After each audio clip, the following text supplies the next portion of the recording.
Welcome to the BYB podcast. That stands for the Backyard Boys. Backyard Boys. Oh yeah. Jump ahead of my own intro. What an idiot. And of course, welcome tonight. We have a special guest, Robbie Goodwin, who you can find. Hello, America.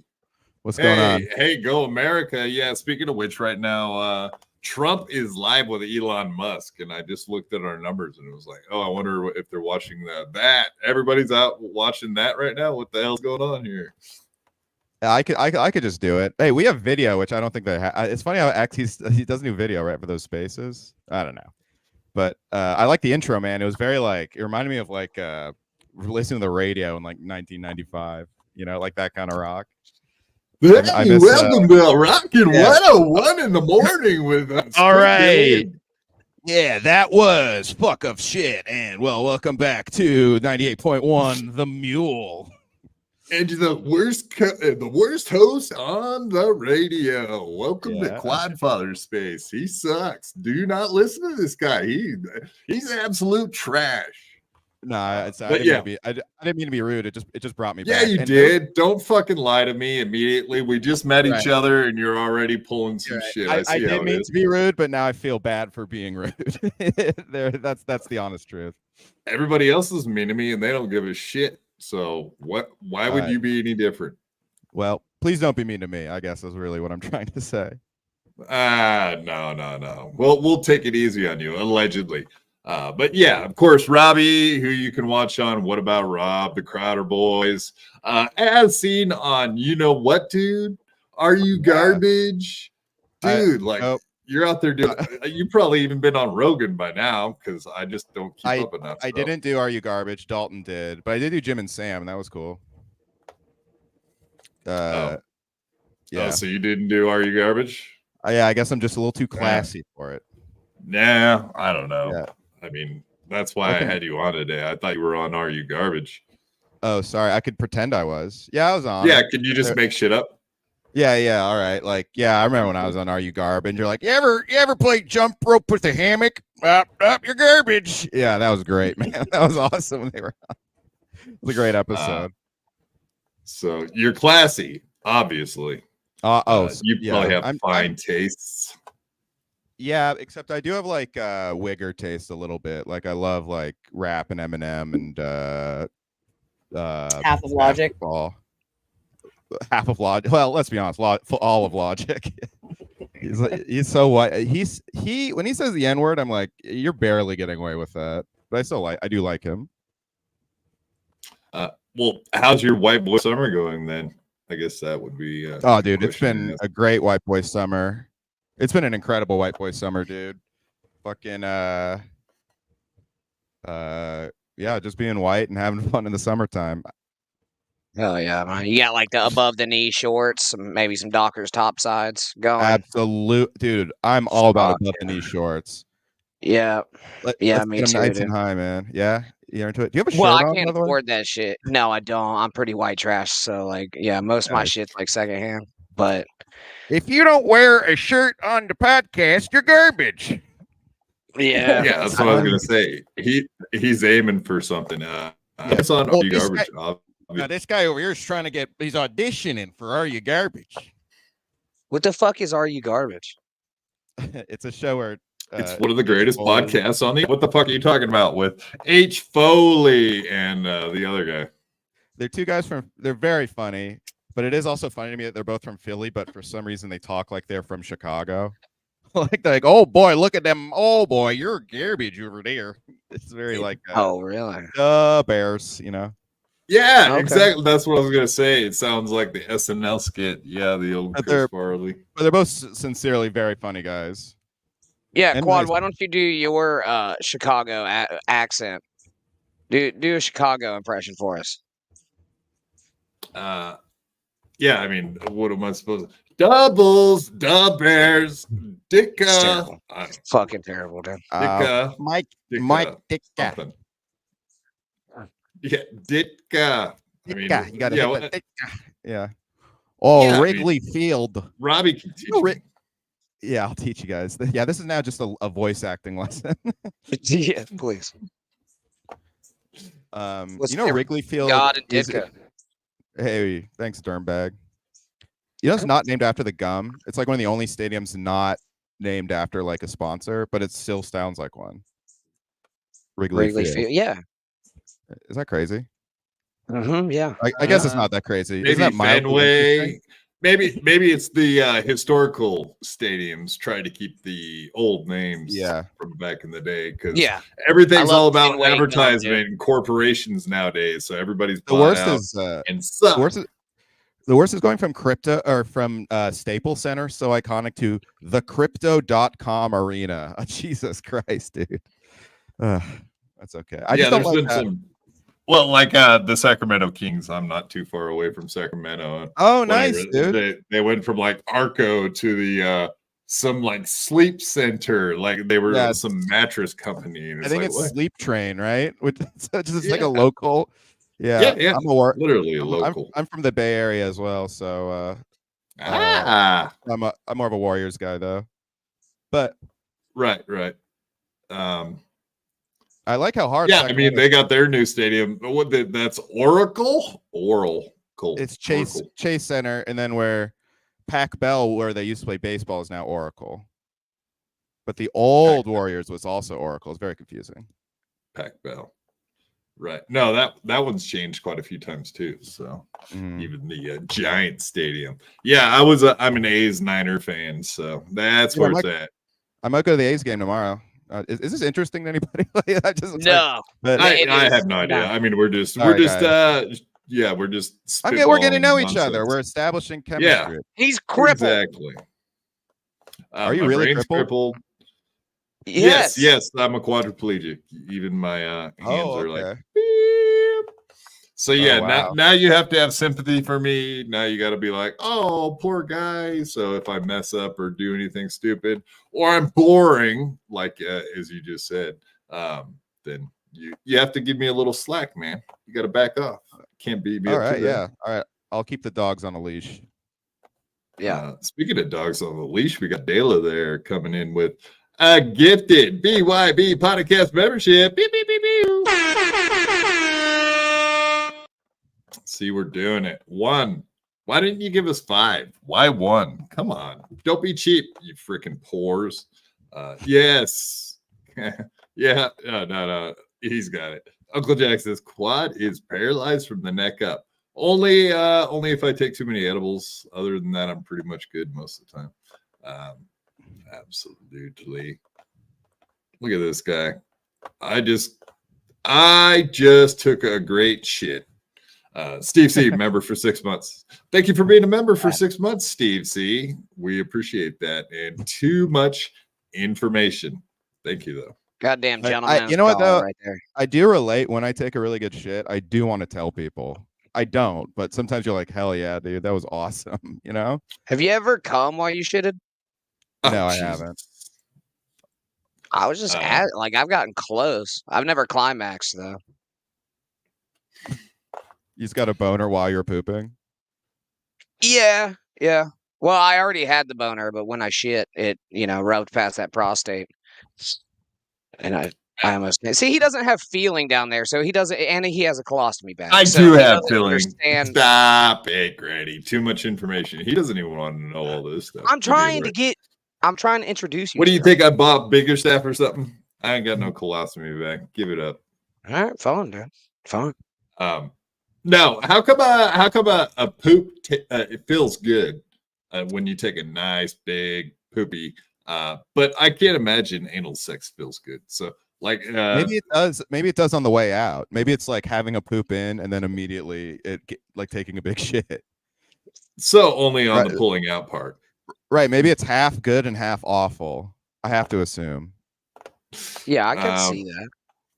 Yeah, the forceful entry doesn't feel nearly as good as the pulling out. Got it. Yeah, but you can't have sunshine without rain. You know what I mean? That's why gaping is a thing, because it's showing the aftermarket product. The aftermarket product. That's a very funny way to describe it. Yeah. Isn't that what they say? Like, what's his name? Paul Lind. He had to wear Tony Curtis. Yeah, I believe he had to wear a rope around his waist when he got older, so poop Paul wouldn't Lynde? just fall out. Wait, Paul Lynde? Lynde, yeah, Oh, yeah. God. I have to wear this rope around my ass. Just to keep all the poop in, because I got a If gaper. I take off this rope, all the poop's gonna come out. Is that what I think? That's what Paul Lynde sounds like. I only know. It feels like you drifted into Quagmire there, but I'll call it Paul Lynde. It's me, Paul Lynde. Giggity goo.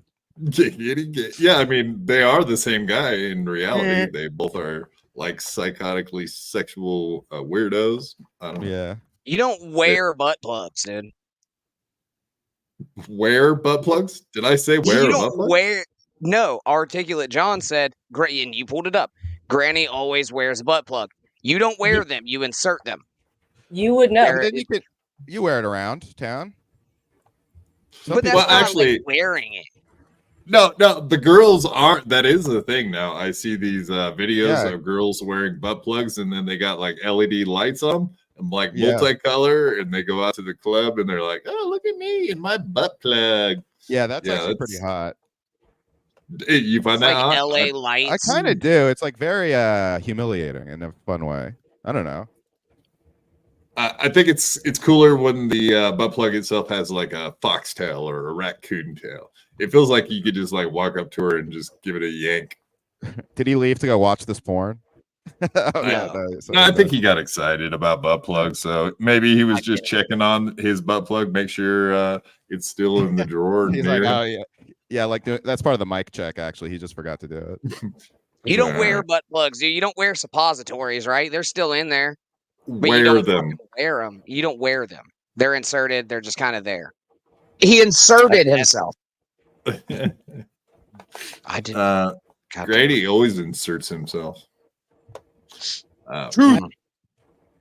All right, White Boy Summer, man. This Let's song go. slaps. It's This so song good, fucking dude. slaps. And this is the best part. White dandada. When he goes white dandada, it's so fun. Bad gal, white dandada. Rude boy, it's a white boy summer. Bad gal, white dandada. Rude boy, it's a white boy summer. That's Gianna's all out by the cabana. Rolling marijuana and they all from Guyana. Bad gal. Oh, That's the best part. Back gal, white dandada. It's so sick, dude. I'm Man, so did, pro Chet Hanks that it scares me, dude. I fucking love that dude. There's so few genuine people in entertainment, and he just seems like the real deal. I bet he's just like that if you met him. You know. It's also But, funny. Tom like- Hanks is his dad. Yeah.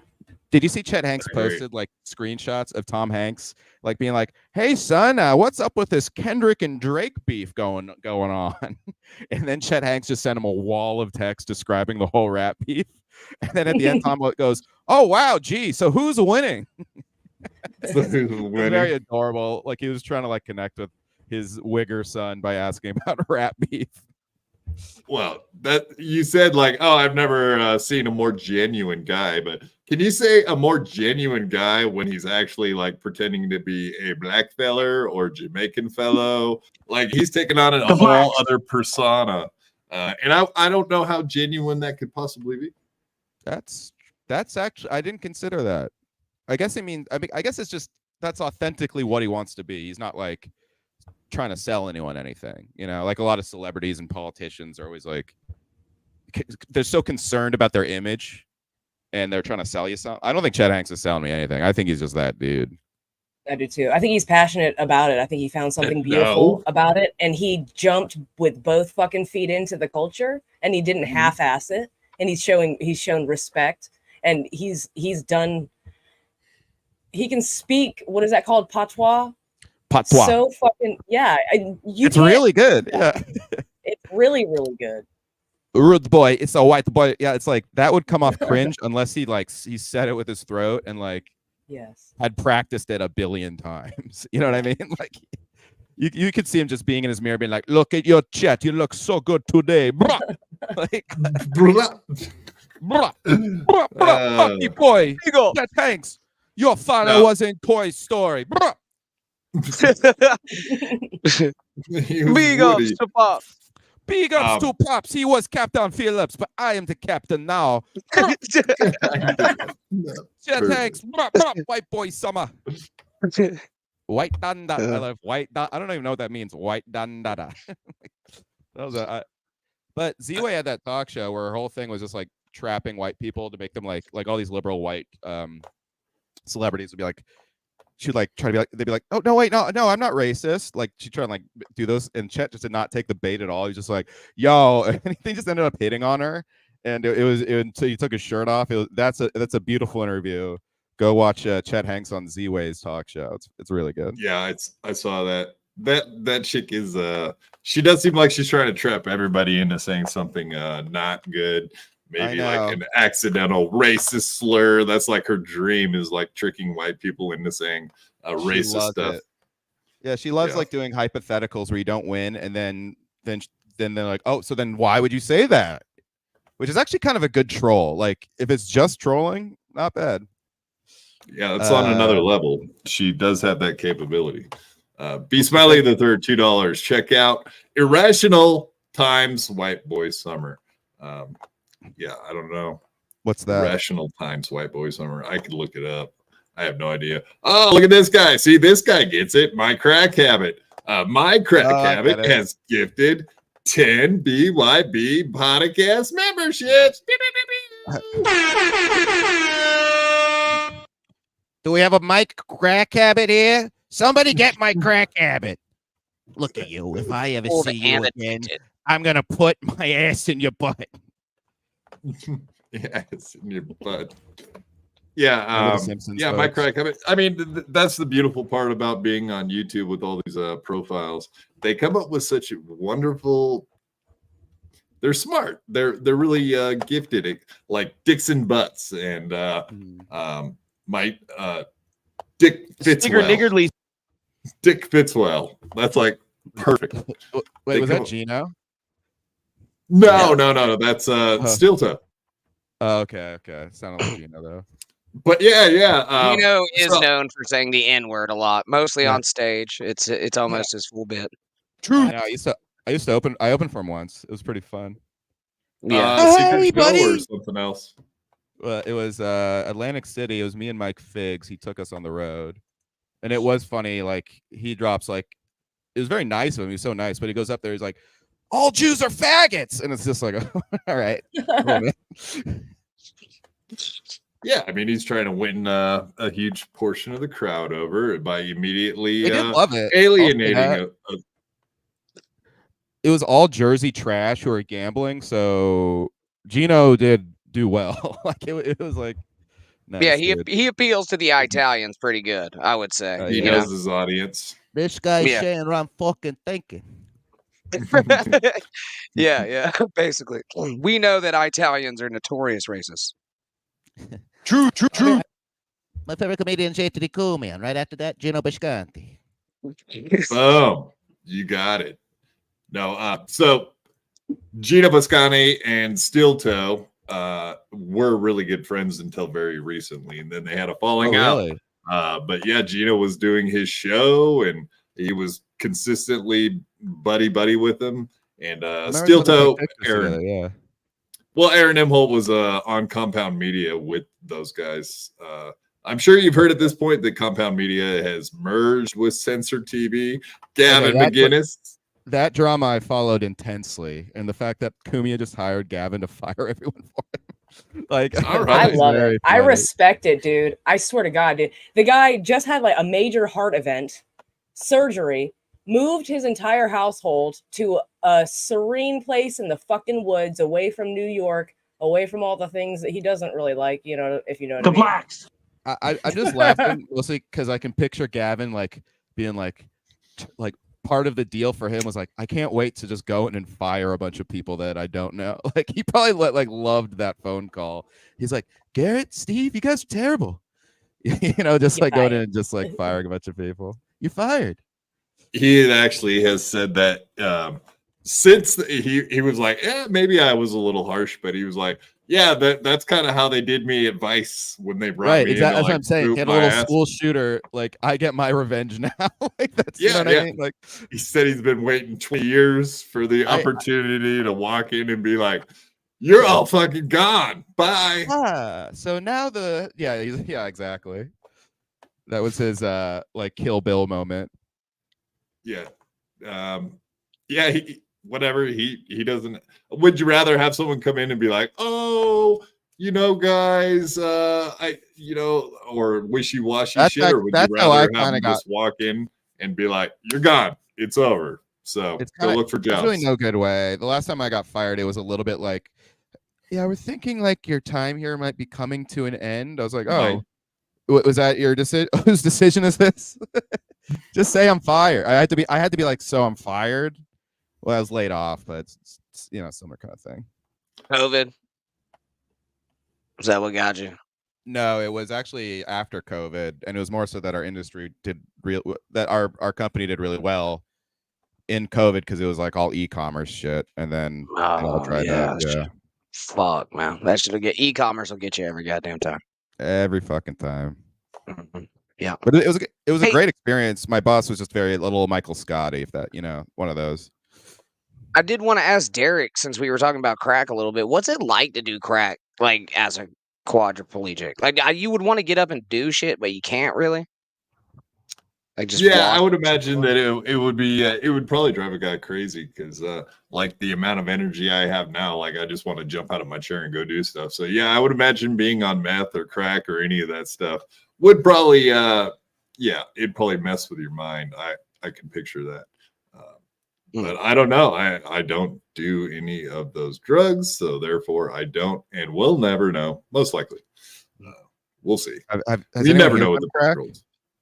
I did one time accidentally bought crack rock instead of a little bag of weed, and then I was like, why don't we sprinkle it on some weed? Wait, how the fuck do you notice that it's not weed? You're like, oh, my weed is rocked up, like. Let's say that I went into a really bad neighborhood, and let's say that I was just looking for like a $10 sack of weed, and the gentleman, the black fellow with the 9mm stuffed in his belt so I could see it very plainly, just threw a bag inside the truck, and I handed him $10 like at the same time kind of thing, and drove down the street and then looked at the bag and was like, oh, wait, that's white. That's not green. And then but then you smoked it anyway. What do I do? Do I back up like yeah, you go return it and say, hey dude, you gave me the wrong thing. Excuse me, sir. Excuse me. I have the receipt. It's unopened. There is a manufacturing error. Weed. I ordered weed and this crack looks burnt around the edges. I would like to return it. Immediately. The drug Karen. Excuse me. This this isn't what I ordered. Mm-hmm. Yeah. How was it? What did it feel like? Did you like it? Nah, I didn't. I don't think I felt that much, and isn't it just Coke? It's not that big a deal. Yeah, it's just pure Coke. That's all it is. That's no, it's they not. They just remove the impurities out of the Coke. No, they don't. No, they fucking bake it down. Okay, expert. Hey, we actually hold on, Robbie. We actually have a crack expert who's about to explain to you exactly what crack is. Go ahead, Granny. Sorry, I didn't mean. Yeah, Master P teaches us with his fucking masterpiece. Master P's crack commandments. I thought that was big. Yeah, was it? But no.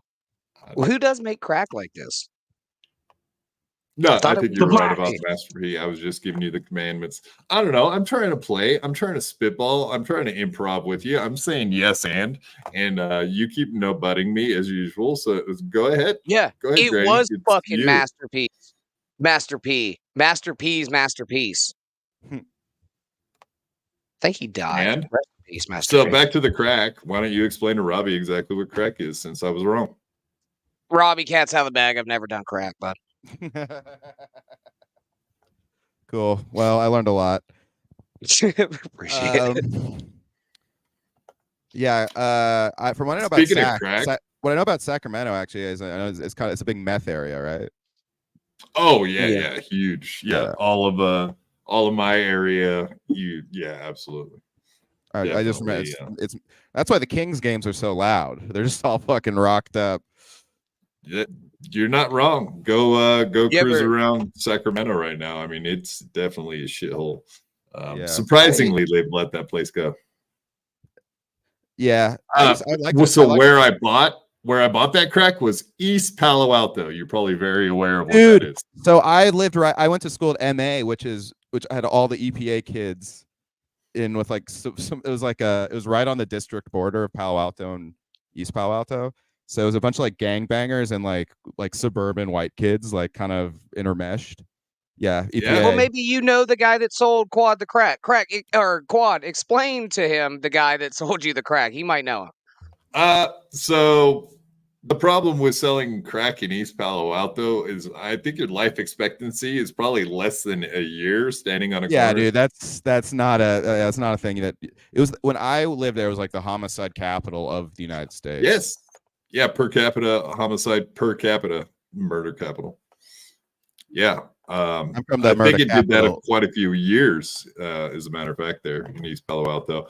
Very nice place, but right across the bridge. Well, you go right across the bridge, 101, and you're in Stanford, like Palo Alto, where Stanford That's where is. I grew up. Yeah, but so what was funny was, my high school is half those kids, and then just half like, so we'd just be like, you know, being like, oh, what do you think? Where are you applying for college? It was like, oh, I don't know. I just love to get into UC Berkeley. And then someone else would be like, oh yeah, your classmate was killed in a car the other week. Like it was just such an awkward mishmash of people. But I learned a lot. As long as your bus doesn't get like drive-by'd while you're on your way to school, I guess that's all that matters. No, my dad married a lady that was from that area, and it was amazing. You just go across the bridge and you got $1 million houses as far as the eye can see. But yeah, you cross the other bridge. Steph Curry lives there now, Atherton. Hell yeah.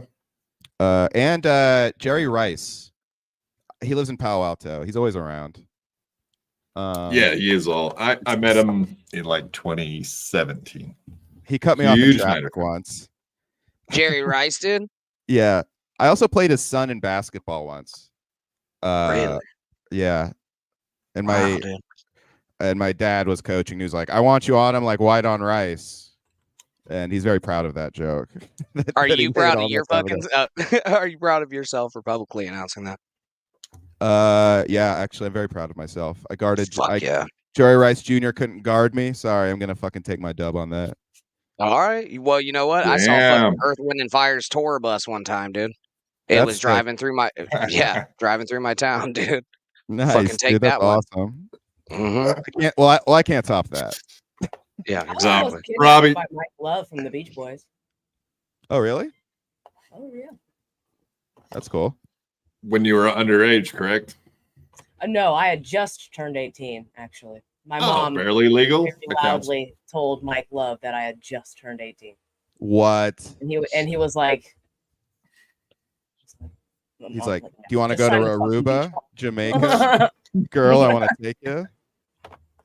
To Bermuda, Bahama. Come on, pretty mama. I probably would have gotten in the fucking tour bus. Yeah, I've been like, how dare you? I'm sitting right fucking here. I do like older gentlemen. Chris, I'm 6'1". You're 6'1", and Jerry Rice's kid, I can imagine, is probably 6'2", 3 at least. Well, right? we were both. It was in middle school, so we were both shorter, and I was just like, but I was like really fat, so I just bully ball shacked my way to the fucking basket. That was like my one move. Do you got a highlight reel? I mean, is can you imagine if I made a highlight reel of my middle school basketball games? Like, that'd be fucking amazing. And then played it. That would actually be hilarious. But no one was like filming it. That would actually be a really good bit if there's some tape out there of just like some hype rap song, just some middle schooler like just moving slowly and like trying to make a layup and stuff. I think I'll clip what you said about you schooling him and put it out there and tag Jerry Rice in it. See if I can get some attention for you, man. Not some good attention. Well, but Jerry attention. Jerry Rice actually likes attention. He likes being seen. Like he's always like hanging out in like hotel lobbies, or no, at this one hotel lobby, and like wearing very loud clothing, just kind of like looking around, seeing if anyone wants to say hi. He's like he's like the king of town. Like he's a San Francisco hero. So I think he likes getting his props. Hell yeah, man. Here's my impression of Borat talking about his favorite 49er, Jerry Rice. Okay. Very nice. Hey, very nice. That was very nice. Good job. Hell yes. I feel like I needed to say something funny because I was just rambling about Bay Area bullshit. Bay Area bullshit is not bullshit. Granny, he rambles on about his Florida bullshit all the time, and it's a lot less elegant. Trust me. Well, except for that fucking golf cart chase that I got in with fucking John Travolta. I fucking topped that, motherfucker. Oh my god! Wow, we're in a chase. Oh my god! Wow, he's going so fast. You're going so fast. Where in Florida? Like north or south? Where John Travolta lives. It's central. We're Central Florida. Yeah, Okay, Central cool. Florida. Yeah, I'm being difficult. Yeah. I mean, Yep, we work on this stuff for hours, Robbie. Like the yes and the no but. I mean, it's never ending. He doesn't listen. Do you know what to do with a guy that's this difficult? Like, do you know how to work with people like that? Like he's got issues, obviously. It's very hard to do on a weekly basis, but as a guest, I can navigate. I want to go to Key West really bad. That's a bucket list place for me. You gay? No. Then you'll hate it. Is it gay, really? Oh, dude, it's so fucking gay, bro. Oh. Just fucking nice I just love drinking and Hemingway. And I heard it's the southernmost point of the United States. Yeah, it is. And also, well, they say the southernmost tip, and that's what gives kind of the gay thing away. So it's just the tip. Yeah. Oh, sorry, I stepped on it. Fuck you! Don't step all over it. He can't. Son of a bitch with your terrible fucking jokes. Get it? Because it's the tip, and there's a bunch of fucking gay dudes with fucking really dumb mustaches fucking each other. I'm trying to work with him. I mean, I'm trying to work with you guys. At least I'm not just trying to derail the show like Granny is. Right, What's Granny? your favorite Hemingway book? Yeah. What's your favorite Hemingway book? Sun Also Rises, which I guess is happening in Key West. A bunch of suns rising up after blowing a guy. And chickens. I forgot the chickens too, bro. I think Sun Also Rises is amazing and is like weirdly echoes like my generation too, in a good way. Yeah. I've never read it. It's good. It's I'll get the audio. I like. Fuck yeah. Granny's more of mice and men kind of guy, like the Lenny brain. Yeah. He's got, like that's the kind of relationship me and Granny have. Like, he's George. You're Lenny. He wants, he's gonna tend them rabbits. You do seem like you're gonna kill a woman in a barn, so I see why you say that you're Lenny. I don't want to be Curly's wife. She's the only chick in the book. I want to be Slim. Which is the one that Lenny kills. Well, what's his name? Yeah, Curly's wife. She doesn't have a name. She just goes by Curly's wife. Oh, really? That's funny. Mm-hmm. I mean, you just broke the neck of a puppy the other day, didn't you, Granny? Weren't you telling me that? It wasn't a puppy. It was a juvenile. Oh, did he deserve it, or was it just your retard strength happening again? Captain Miserable. Hemingway is notoriously not wordy. He makes his sentences are really simple. Yeah, I've read of Mice and Men. That's Steinbeck. The Gapes of Wrath. Oh, am I doing all Steinbecks? That's also John Steinbeck. The Red Pony. yeah. Cannery Row. All the great Hemingway books. Harry Potter, another great Hemingway book. The Bible by Hemingway. Come on. Yeah. Old Man in the Sea. Can I get one? Can we do one? There you go. That is Hemingway. I saved it there at the very end after naming 10 wrong ones. Hey, if you keep going long enough, eventually Hey, Dalton. you Dalton's get in the one right. chat. Dalton. Oh no! Now I'm nervous. I can't do a podcast. We're gonna have to end it now because Dalton's watching. No, I watched you guys last night. That was some good stuff. That Sarah chick. Sarah, I don't know her last name, but Sarah Make Me Hard, I guess would be a good last name. Very attractive, and I liked her voice. Yeah, that's it. Come watch the Crowder Boys if you want to see the hosts get horny for their guests. Yeah, no, you guys did very well. I'll say you guys waited till the second she was gone before you started being like, yeah, man, I want to fuck the shit out of that chick. How about you guys? It's like when you hold your a fart in an elevator. We were like, oh my god, she's so hot. She's so hot, make me want to touch the hiney. But so hot, that's to touch the hiney. She was no, she's a pretty interesting, cool chick too. So I don't know. Yeah, what about Crack Amico? Let's get into Crack Amico. How you enjoying doing that new show you got rolling over there with the Crowder Boys and the call-in show? I heard that you were rolling more, Quadfather, because you know. I'm just crippled piece of shit. That's crippled jokes. Trying to fit in. Yeah, it's easy. Yeah. I really like Crack Amico. Before I did the show, I was honestly not that sure because he and I come from very like different backgrounds and are kind of different people. But as soon as we started doing the show, I was like, oh, I actually have a lot in common with this guy, and we have a good chemistry and it's fun to me and Dalton have been podcasting forever and have been old friends. So it's just it's the last podcast left out there. So definitely check it out. But yeah, Crack man, is great, very talented. Popping off right immediately, right away. It's good to see that. I will also say the last kind of I'm mostly bored by a lot of comedy. The last kind of comedian I like geek out on are like musical comedians, just because I can't fucking do that at all. So it reminds me of like being a fan of comedy, like before doing it a little bit. Because I'm like, oh wow, that's so cool. Where do you get your ideas from? Like I've like asked him shit like that sometimes. So, but yeah. No, Robbie, I mean, where do you get your ideas from? I guess those are great questions. That's a great question. That's a really good question. Great question. So how about like Nicky Norton? I mean, if you're a fan of Jim Norton, you're probably into the comedic stylings of a Nicky Norton. I saw she allegedly was on Kill Tony this weekend. I didn't really see. I can't wait till they clip it, man. But I can't imagine Nicky Norton taking over the stage and doing it. Okay, Tony, you're not gay. You're not gay. Nicky Norton, everybody. No gay feelings. Fucking Tony sucking himself up to pretend he's not gay. Yeah, I actually don't think Tony's gay. It's just funny to like. No, stop. He's as gay as the day is long.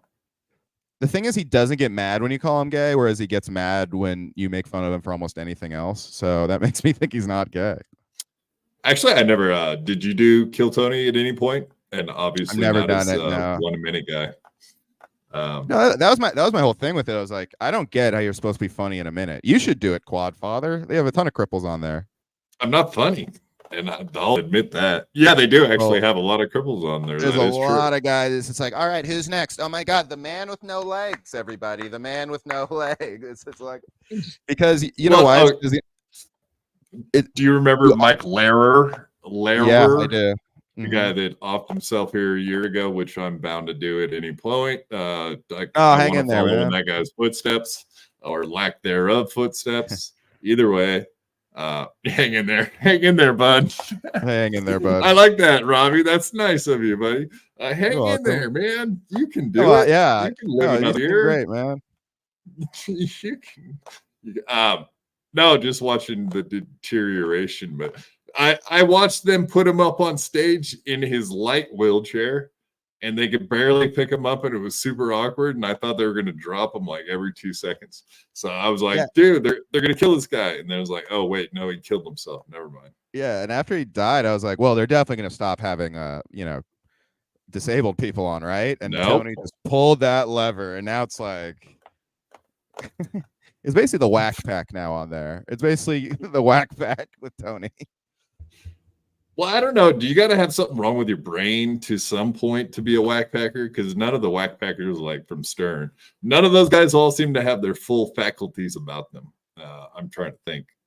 They all seem to be tarded to some degree. They're all like a little off. But no, there was Jeff the Drunk, including Shuley. Yeah, right. And Bob Levy. Yeah, Bob. And does Donald Trump count as a whack packer? Because he was on a lot too. I mean, who's the one with the huge penis? High pitch Eric just had a high voice. well, wasn't Bigfoot notoriously? I'm sure he's such a big guy. He's got to have a monster dong. Yeah, but yeah, I can't remember. Yeah, there was a few. Eric the midget. I guess he was a little off. No, I take offense to the Trump comment. I don't know if you're trying to be funny here right now, Robbie, but I'm going to go get my Trump hat right now because this conversation is pissing me off, man. You don't diss my guy. I'm sorry. If there's anything you know about me, it's that I respect The Office. You have to respect The Office. Yeah, great TV series. I agree. Absolutely. Respect it. Bex Rock. Yo, Robbie. Do you know Bex Rock? She's a clipper. No, I don't. She'll clip your stuff. Bex Rock. Is she cute? I'll probably have her clip what you said earlier, so you can send it to Jerry Rice, so that we can start a Twitter war. Beef. Yeah. Beef. What's up, Bex Rock? Thank you for the support. She doesn't really support anyone. She just pretends. Bullshit. I don't think she likes anybody. She don't like you, Lemmy. Do you know what she said about you last weekend? I'm not even going to say it so bad. I gave her a free pass to say anything she ever wanted about me, and I would never take it personal. So she could call me the biggest cunt in the whole entire fucking world, and I'd still be like, that's Bex. That's my bitch. Wow. That's your girl. She said she likes when I do Family Guy. Yeah, feel free to comment on a Crowder Boys episode, Bex Rock. Chipperson. Did you ever do Chipperson? I did. It was super fun. I did Chipperson, and that was a ton of fun. Jim's really quick in that character, like insanely quick. It was crazy. Yeah, dude. I miss that so bad. I watched it every week, and I know whatever he went for a lot of years, and everybody was like, hang up the gimmick, man. Just keep do other stuff. I see why he probably hung it up now so he could do the thing with his wife. I'll say this. I've heard a lot of the criticism in the room. It's really, really funny. And I'm like, I consider myself pretty quick, but I felt myself like he's like running laps in that character. I was like, damn, how do you come up with this? Where do you get your ideas from, Jim? I was on with Bobo too, which was very funny. Yeah, that was a fun Bobo. episode. He's a man. Right. No, I just brought that up because I know you were over there at Gas or are around Gas. When's the last time you've been into the Gas network? I'm doing Real Ass Podcast next week. Yeah, I see you work with Lewis a lot still. Yeah, Lewis is he's always he's always supported me and given me a lot of cool opportunities. Like even before I had an audience, I did Skankfest. So yeah, I love Lewis. Yeah. Oh, I love Lewis. Oh, why don't you suck his dick like all the other girls did? Is that okay? So you did a show there for a minute with Figs. We just rented the studio. In fact, Figs left the show because he got a show on Gas, and so that was a little unfortunate. But I was on so many of those shows. Actually, Gas picked up the Loud Boys right before it kind of imploded. So yeah, that's what I thought. Exactly. Yeah. That's what I was getting at because you guys did like 2 episodes, literally like 2. Yeah, we had Dan Soder on, then we had Mark Normand on, and then we had no one on ever again at Gas Digital Studios. Because that was about the same time like Aaron Berg left Compound and he went over to Gas.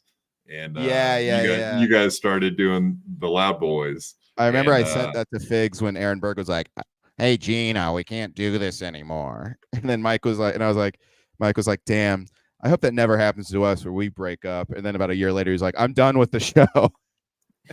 He did exactly the same thing. People, right? Yeah, they're hard to work with. I know. Mike Tom's hard to Figs, work who's with. just a big fat ass. How fat is Mike Figs? He looks like an enormous hippopotamus. Yeah, he looks like he's half Italian, half Puerto Rican, but judging by his size, I'd say the Italians doing a lot of heavy lifting.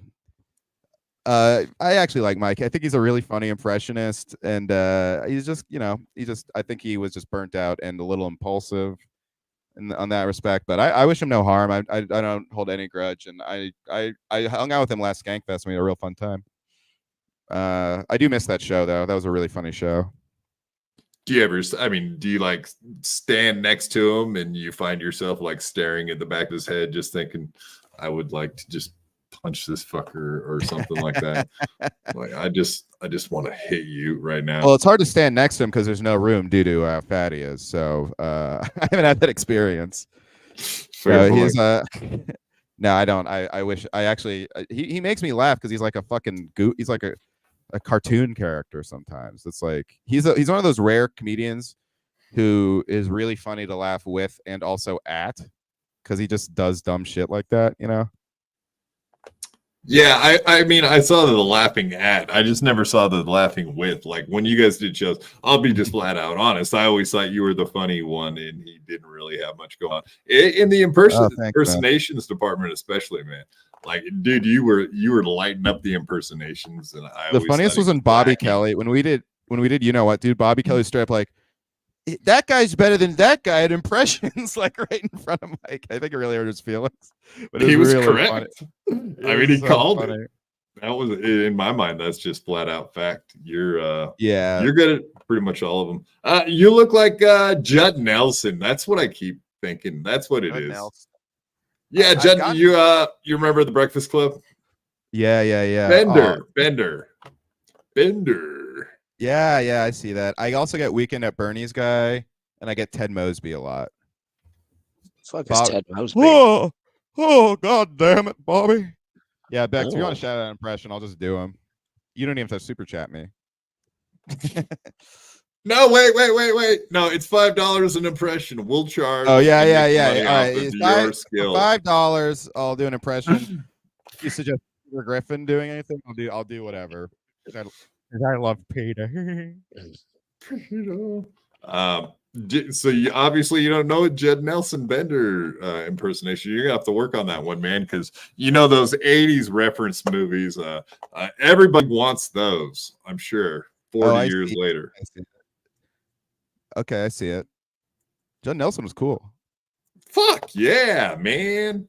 He was the coolest guy in the Breakfast Club, and the bad boy. I don't know. He was in a bunch of movies. He played a serial killer in one, and I thought that was good. The House by the Lake or something along those lines. But yeah, it's funny. He was a creepy. He was a creepy guy in House by the Lake. It's funny. Yeah, he pulled it off. Looks wise, I always get compared to people who are like all over TV and movies and like the 80s and 90s and like the early aughts, and I'm like, damn, I really missed the boat by like 20 years of looking like a guy they put on TV. You look like a guy. Killed it in the 80s, dude. You would have killed it. Like, I can see that with the fucking haircut. Yeah, and the impression. I'm like a sensitive white guy, so I could be like, oh, but I don't know, like a John Cusack. I could totally do that shit. Oh yeah, fuck yeah, man. And you're white, so that would have been a plus in the 80s. I know that doesn't work anymore. People don't love that. Fuck. Grady, what heyday do you think you missed out on? Because there has to be one. I just Jim Crow. One. Probably Jim Crow. That time. Those were the days. Those were the days. The opening of All in the Family. Guy no, it's the beginning of All in the Family, but they're like, boy, the way the black people behaved. We didn't have to hire them. Those were the days. German shepherds knew their place. The hoses would spray their face. Oh, I would love to only know one Mexican. One that does your yeah. yard. Other than that, you don't want them around. I Thanks, actually bud. don't Thanks get for racism fucking up against the bit, dude. Mexicans. Mexicans are so nice. Yeah, dude. They're very Especially nice when they don't people. speak English, man. Yeah. We got a lot of them around here. I'm sure you got more. They kind of like just, paddle up the coast there, don't they? I'm in New York now, but when I was in the Bay, there was a lot more Mexicans. Oh, dude, they're like it's Puerto Ricans in New York, right?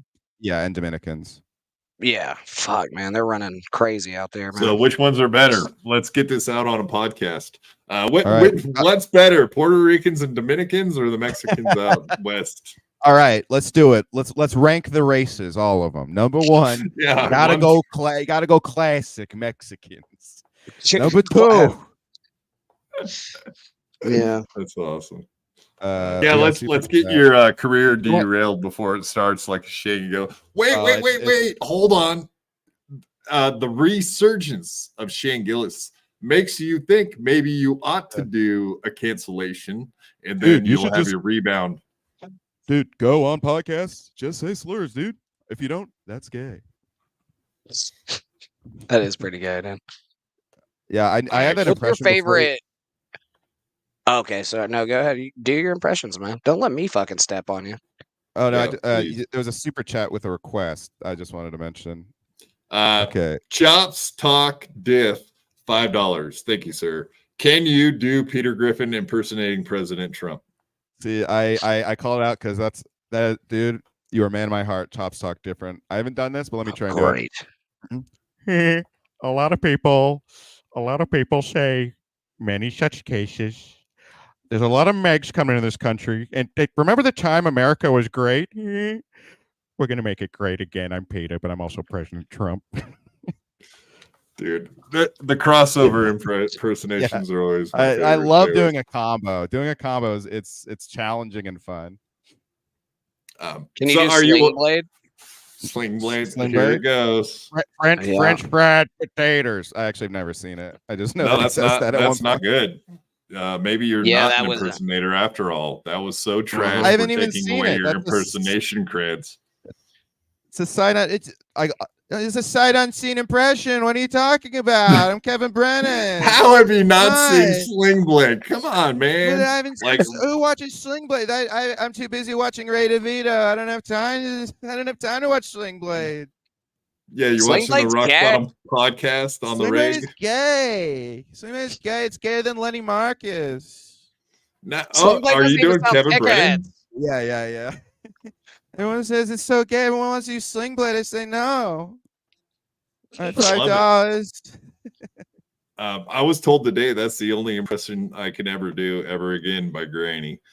So it's the only one that you are like have a modicum of closeness to. The rest of them are just absolutely dog shit. Hey, that's just mean and uncalled for. Yeah, and it Trumpet 07, $5. Thank you, sir. Granny boy, my little granny boy. Stewie Griffin doesn't do clubs, Peter. I checked his schedule. There's nothing on there. Quadfather rules. You heard it here, folks. Trumpet 07 knows his stuff. That's right. Thank you, sir. Robbie, do you know what we call KB around here? We call him the Page Master.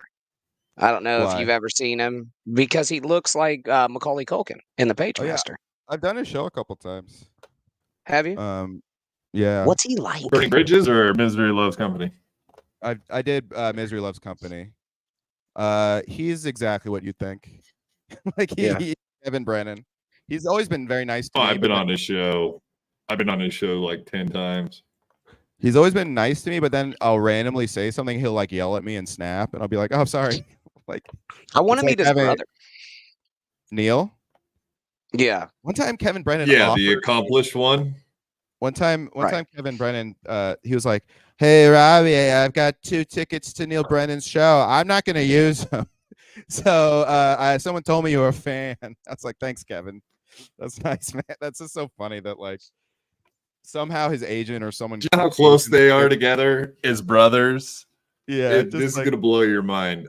Neil Brennan lives like 1 3/4 mile away from Kevin, and has never met his 16-year-old nephew. Oh wow. Wow. That's how close of brothers they are. That's sad crazy. state of affairs. That's really sad. Yeah. There it is. There it is. Bring So that wait, back up. where- Get that back up here. Where do you guys follow on where do you guys fall on the Dabbleverse? Like who are you aligned with? Because I know there's like all these like tribes and stuff. Right? Tribes. See, you do know this stuff, dude. Like, yeah, different camps fighting each other. Oh, we're anti-Stuttering John. So we're I was anti-Kevin Brennan. Okay. Got it. Okay. Is I mean, Kevin there was just a on his time when own we hung now? out. No, I mean, like, whatever. There was a time when we were working it out with Kevin Brennan and doing stuff with him. You fucking catfished a Stuttering John. I may have done horrible things. Yeah, the turn, it did happen. Yeah, Doom is correct. The turn. Yes, Doom knows all about it. All right, so I pretended to be Stuttering John's buddy for, I don't know, like 4 months, going on his show, messing with him, and then it concluded in a troll move, but I'm a piece of shit, so there it is. That's funny. It was like undercover on a weirdo. Do you know who Stuttering John is? Stuttering John. Oh yeah. I followed this thing, so I know a little bit about the Dabbleverse because I was like interested in him as a lolcow for like a little bit, but then all the tribes got like all the lore got so kind of confusing that I kind of like stopped. But I'm sort of familiar with what's going on, like somewhat. Like I know who Chad Zumach is. Yeah, I mean he's Florida's greatest comedian. You should know who he is. Like better than Bert Kreischer. I mean, obviously, right? We're doing it. We are doing it. Yeah, I have you ever actually seen any of his stand-up or open forum or closed forum?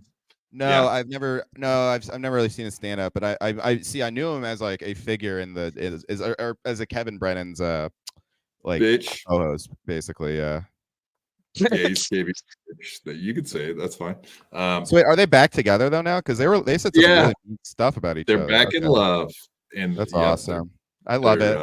I love when mom and dad get back together. Yeah, Chad's back to washing balls correctly. Definitely. No, I just how much stand-up comedy are you doing at this point? I try to get up like I do a lot of roast battles. So like the roast stuff, there's you can check a lot of that out on YouTube too. I kind of fight for stage time like everyone else in New York, but I try to get up at least 2 or 3 times a week. Yeah, 2 or 3 times. What do you do in the stand, or like where are you at? Are you at the Grizzly Pear, the nice joint? The Grizzly Pear. I look. Hey, if anyone knows who's booking the Grizzly Pear, I got a tape I'll send. I like Grove 34 a lot. Barry Ribs is booking. Is he really?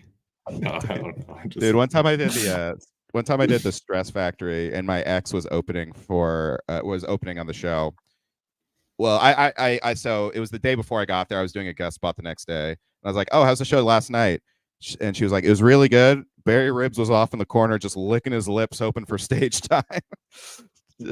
Yeah. I mean, that makes sense. He's licking his lips for anything. Probably soup every day at 4 p.m. I would assume, like soup. Is he? Yeah, is he home? Like what? Anyway, Grove 34. He might be alive. It's hard to say. That's the venue I'll plug in New York. Is Grove 34. It's a really good club in Astoria. That I actually think I'm putting on a Halloween show there in October if people want to come out. You hang out with your homies at the stand.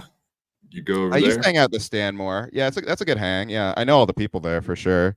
But it's very. Is that where you met Ray DeVito? That is after podcasting. I did meet and talk to Ray DeVito at the stand.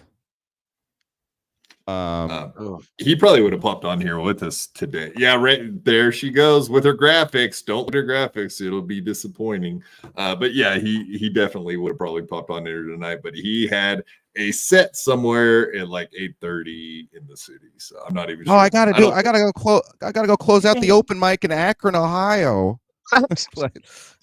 Hey guys, yeah, sorry guys, I'm not gonna be able to make it, but you're all good eggs. Wish you well. You're all great guys. You're all great guys, but I can't make it tonight. I got a drink ticket I gotta use tonight. I gotta go. Yeah. Hey guys, hey, don't say anything. But the bartender, he's always giving me free beers. So don't say anything to anyone. You ruin it for me, man. Come on. Hey, I was walking around the club and I talked to you because no one. You ever notice that no one wants to talk to me? Oh shit! It feels like you just spilled some beans with that. No, clip it. The last time I was at the stand can be very fun, but it can also be very cool kids club where everyone's like kind of trying to network and stuff. And the only guy, and I felt like me and Ray were just kind of like the kids who were barely invited to the party, standing in the corner, just talking to each other the whole time. So that's why I said that. Ray's a super nice guy. Hell yeah. Joe Gorman, I think, uses like mustache wax. He looks like the Pringles guy. Hey, what's up? All right, my fans are showing up. I love you guys. Yeah, all 5 of them are here now. That's I know. Perfect. Well, look, finally. How about specials? You've been watching any specials lately? You got any takes? Swartzen, Rogan, Colin Quinn, like what do you think about these specials now? Oh, you gotta love Rogan, just out there giving it to pronouns. Going, what did he say? He's like, did you assume my gender? I'm like, dude, this is cutting edge stuff, Rogan.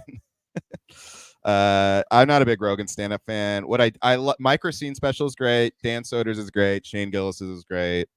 I actually like Swartzen a lot. I think he's a really good stand-up. Who else has been good? Joe List. Not the most recent one, but the 2 before that were really good. Yeah, I can't remember the name of the most. And Neil Brennan's new special is great.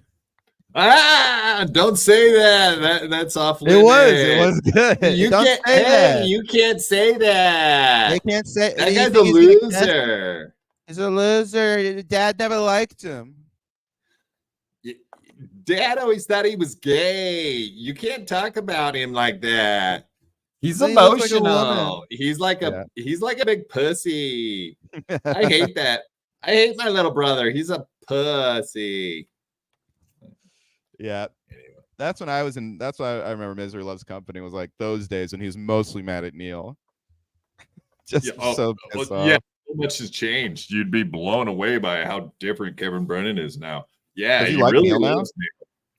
No, he watches him like every show. He watches a clip from his podcast, and he's like, "Oh, look, he's got mental problems. What a loser! He has to go to a therapist. What a homo!" All right, for $5, Jerry says Chad's a liar. Yeah, he is. Shit. What was the fucking? God damn it! Sorry, I had something to say, but I forgot it. Come on, man, you're a professional. You're supposed to be teaching us how to keep your train of thought, keep your emotions in check, keep your thoughts in order, and then like that go down a list. I know. I had something really interesting to say too. Oh well. God darn it. These gems that just get away from you, son of a bitch. So how did you guys meet? How did you 3 meet? It is She's my cousin. What's that? She's my cousin. Okay, Lemmy's the cousin. Yeah, we also have kids. No, we're not in a fucking throuple, you crippled piece of shit. We're trying to fuck my old lady. Well, I mean, like, I just wheel myself into the corner with my wheelchair, and then I just sit there and watch. You know, the best part, watching. Just watching, you bring the crack. Observing. Yeah, that's how we know each other. And then I think we came on BYB once, and this motherfucker never let us leave. I think something like that. Much. Yeah, pretty much. Wow, nice. You're trapped co-hosting. I like that. No, we believe it or not, you know, in hot water, we were kind of like maybe you could say a in hot water wrap-up show, literally. Okay. And nice. This week, Gino only said the N-word 5 times.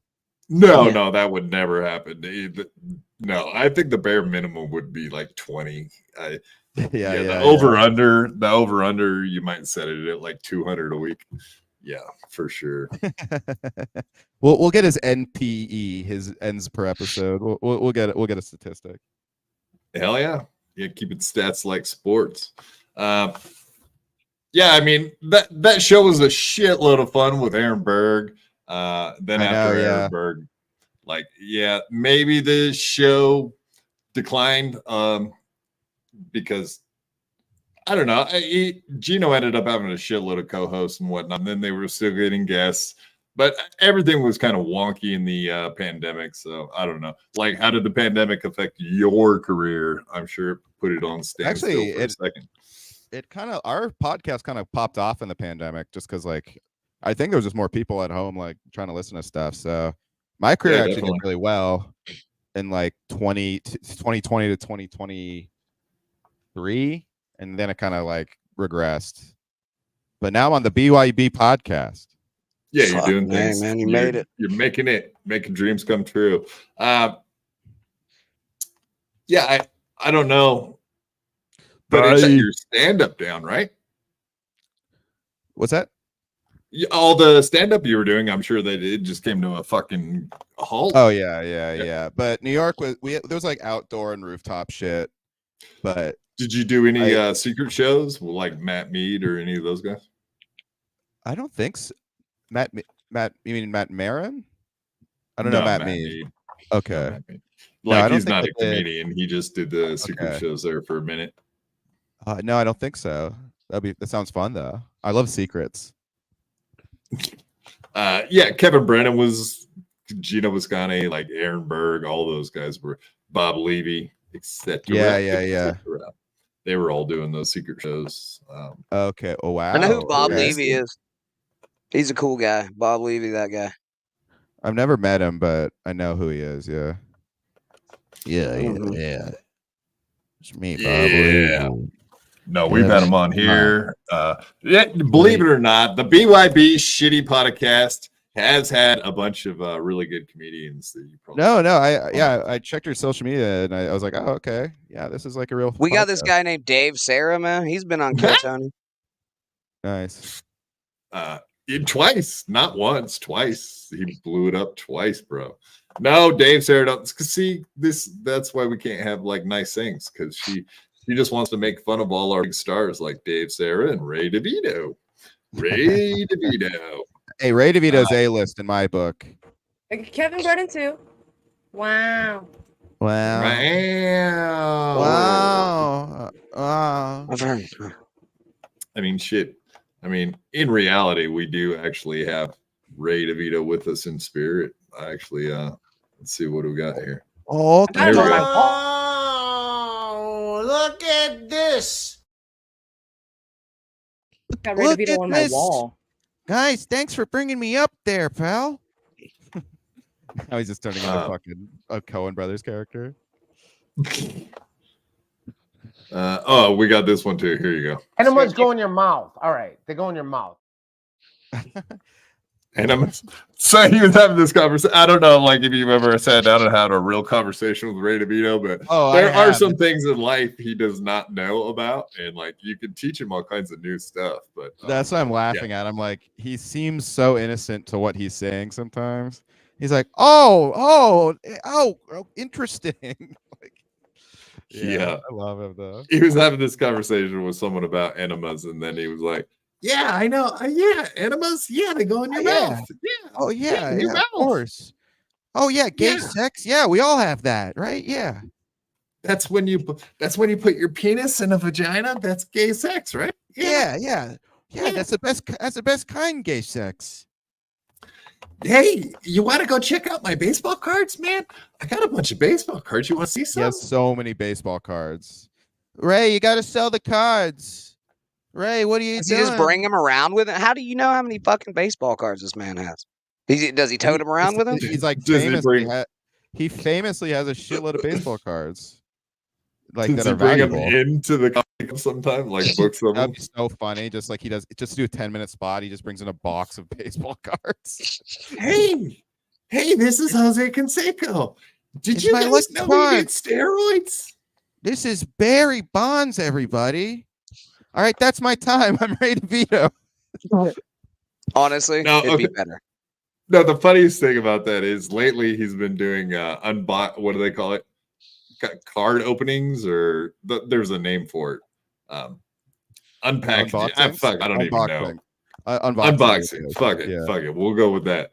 But yeah, he's been going to all these like baseball card events, like, and opening a bunch of packs of baseball cards, and he got sponsorships for it, and they're paying him to do it, to show up and be a celebrity. Wow.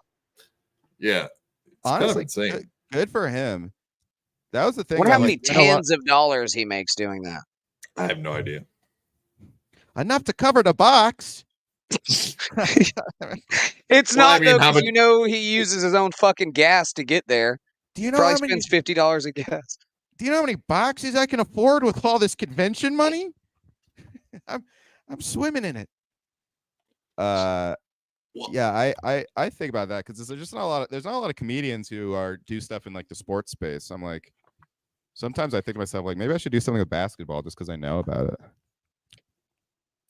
Yeah, like, like Lemmy, like you said, who's that behind his head? Wembanyama and Steph Curry. Yeah, our little Lemmy thought that possibly that was Brittany Griner. Which I love the idea that Brittany Griner is that bit. Like, is that? I was thinking about the trans and women's sports thing, which I do think it's like Wemby makes me be like, all right, yeah, we should keep him out just because he doesn't seem like a regular person. He's so big. Who the fuck is Wemby? He's a French guy who's going to dominate the NBA in like 2 or 3 years because he's like huge. He looks like an alien. I haven't seen him yet. I'm just happy that it's a bonus. I mean, being out here as a Kings guy, and I'm a Blazer fan from the old school days. Hey, Bill Walton. Yeah, I was born a little bit right after that, but you know, Sabonis, the Glide Drexler, and all that. Those times were awesome. Sabonis is one of the only Jewish players in the NBA, which is very funny because his name is Bonus at the end. But yeah, he's one of the only Jewish. He's married in Serbia. Yeah, I like Fox. Right. I like that De'Aaron Fox guy too. No, it's just cool to see, like, watching Sabonis on the Blazers for all those years. And now his kids out here on the West Coast playing for the Sacramento Kings. I just put that together. Okay, yeah, cool. Right. Fuck yeah. Fuck yeah. Yeah, I was thinking something. Back to the baseball card thing, though. But yeah, he's been live streaming. How long live does it go streaming usually? those? I have to. We go like 2-3 hours. So if you got to bounce like after an hour or whatever, I understand. I'm gonna go just pee real quick. I'll be right back though. Yeah, no worries, man. Perfect. While he's doing that, why don't we go ahead and play one of his phone calls? This is hilarious. Why don't you go in the bathroom with him and suck his fucking dick? You love him so much. Yeah, you don't. Oh, son of a bitch! My browser pops off. I love that when that happens. All right.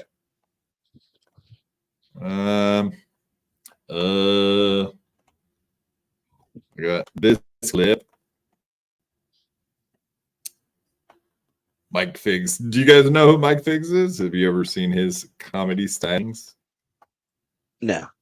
You guys know who Lemaire Lee is because he was just on Ray DeVito's podcast recently, but you probably seen him on a bunch of stuff. Yes, let's hear a little phone call in to from this is our buddy Robbie Goodwin calling in as Peter Griffin. Peter Griffin. Hey there, Lemaire. Peter's a big fan of you, I'm Lemaire. a big fan of Lemaire. I have a suggestion. I want to say the panties in the mouth. You go, yeah, how about Peters in the mouth? We can't do that, Peter. Why can't you do penises? I'm not trying to put penises in our mouth. Peter in your mouth? But you wouldn't like me. I'm Peter. Peter? I mean, Peter, we like you. We don't like penises. Wait, you like Peters? Yeah. That's the best thing I ever heard. Thank you, Black Peter. Thank you, Black Peter. I prefer Black Cleveland. Peter. Oh, thank you, Cleveland, if you like the anime and Pokemon. You kind of like if Cleveland had the personality of Stewie. Okay, bye. Thanks, Peter. He does this fucking spot on Peter Griffin. I love that shit. You guys big on? You guys like impressions? Yeah. Yeah, I'm a kind of a huge weird impression question guy. I go to the Like, conventions. who's your favorite? Michael Winslow.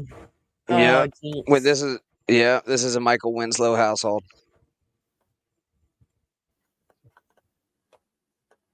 What are you fucking crinkling on? I'm pulling up clips. I got stuff to watch. He said he had to go pee, so I figured we could watch some clips while he's gone. Yeah, and of course, Lemaire Lee, as you guys know, was on Ray DeVito, the Rock Bottom podcast, like 2 weeks ago. Right before Ray decided to start going full on box openings, card opening, baseball card opening. Now that's what it seems like. That's the only thing he ever does. I love the shirt, don't you, Lemmy? Ride the light. Pulp Fiction? Granny loves it. Oh yeah. No, Metallica and Pulp the other Fiction. one, the Look red at that. one. They're both good. That's right. These guys get it. Oh, Granny never will get. Just fucking play the clip. I'm going to Megadeth tomorrow, man. I mean, are you excited for me, Granny? At least excited for me. I can't believe, how much did you pay for those fucking tickets? Like $80. $80. We do $80. Are you going by yourself? No, but I'm also not going to talk about my special guest. Oh, Will you read okay. the super chat, please? All right, I'm back. Terry Nee, $2. Sorry, I didn't. I'm sitting here being a dum-dum. I'm the president of the Ray DeVito fan club. Yeah, Terry Nee. Hell yeah, you rock. You rock, bird. Oh, that's an easy one. That's an easy one. Let's see Granny do an impersonation of Lemmy. Oh my god! He pissed on the fucking toilet and see it again. You fucking, are you hungry? Yeah, no, you're not fucking hungry. It's 9 o'clock at night. I do That's not exactly approve what I of sound this. like. Perfect. I don't Spot approve of the what's fuck on. happening right now. Lemmy, I stand with you. Kind of. Oh my god! I mean, I'm I'm with just you. mad that my voice is lower than his naturally. Lemmy, will oh, with he's you. fucking cripple, and he stands with you. He's You getting get the mad now. joke, Lemmy? Oh, look who's getting mad and just wants to say hurtful things. I see how it is. That's Fuck the you, lowest. Walt. I bleed out of my vagina once a month. Jeez. Oh my god, you killed Lemmy. You bastard. God damn it, you I bastards. almost won my South Park for today. I'm hosting Cheesy a poops. pancake. Ray DeVito. Ray DeVito. That's all we need to talk about tonight. That's so when you like backstage before the show started, you were like, yeah, what's the topic tonight? And I should have just been like, yeah, Ray DeVito, you know. I would have the been, that would have normal. been funny. Yeah. We'll just talk about Ray DeVito the entire show. Since he can't be here and defend himself, we can just sit here and rip on him, make fun of him. Maybe even watch some of his dude, he has all of his comedy clips up online, so we could go through those. We could watch the Dry Bar special and tear it apart. Fucking leaving, dude. You know what? If Ray DeVito, fucking no, dude. Granny, That come sounds on, fun. man. Come on, man. Robbie, does Ray DeVito like just sit alone at comedy tables and drink fucking milk out of a carton? Milk. No, but that's a very funny visual. Hey, yeah, you guys got any 1%? I'm trying to watch my I figure. really like 1%. We don't have milk at all here, Ray. So if I go across the store and get 1%, I can drink it in here? Sure, Ray, sure. So okay, here you go. I'm actually pretty good buddies with Ray as far as an online friendship can Look go. who's bragging. By the way, Yeah. I also really like Ray. This happened. I did a podcast with him and Ian on Ian Finance and Zach Amico's show, and I was with Ray. And a lot of times I will be a punching bag on those Gas Digital shows because it's very like alpha male, da da da da da. But it was amazing how all of the attention was focused at Ray and just making fun of him like immediately. And so I make fun of him because it's very funny to do and easy. But he's a really nice guy, and I do like Ray. He's a good guy. Yeah, I'm fair always enough. nice to Ray. No, that's not true, Granny. You should Play stop my putting cards right lines. with Ray, dude. I'm gonna hit the big times in the comedy scene. Baseball cards. Which card? Yeah. Play your tards right. Probably Magic the Gathering, dude. Control deck or something like that. I like Magic the Johnson. No. Yeah, he was at the stand maybe like a couple months ago, and he went on Low Value Mail with Danny at the stand. They filmed it there. Yeah. And yeah, that's pretty much what the entire show was. They just sat there and made fun of Ray for like an hour and a half. It was Wait, I was really, kind of I was kind of Danny's like, surprised. yeah, so they're replacing Kamala's going to get in, and we don't know their poll numbers. And then Ray's like, whoa, back up there. Who's the president? Well, actually, I mean, they stayed away from politics for the most part on that one. But he even had a troll call in and fucking with him, and he got so defensive, and he was like, hang up on this guy. This is bullshit. I don't want to hear this stuff. This is bullshit. He's one of my trolls. No, because you know how Danny is. Danny was like, fuck that. We're playing this out. Now that I know you hate this guy, I definitely want to hear what he has to say.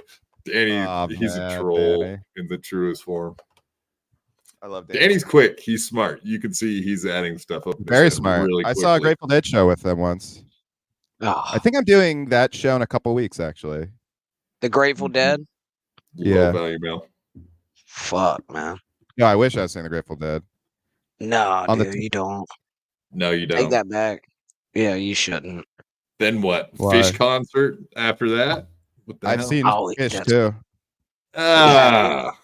Disgusting. The Dead went to my high school, Menlo Atherton. Yeah, it doesn't mean you have to listen to their music. My dad was a Deadhead, so I grew up with it. All right. Well, did you listen to Metallica too? If you say yes, then we'll forgive all your transgressions. I've seen Metallica live, in fact. Nice. Metallica sucks, dude. I went to for my 18th birthday. Nice. I've been to a Grateful Dead concert, but like I didn't go inside. I just hung out in the parking lot to get their drugs when I was a teenager. Shakedown Street. That's like the best part, honestly. Yeah. Touch of Grey, easy IPA. Motherfucker. Saint Stephen is my favorite song. If you want to know another song. It said name one, but boom, there you go. I did.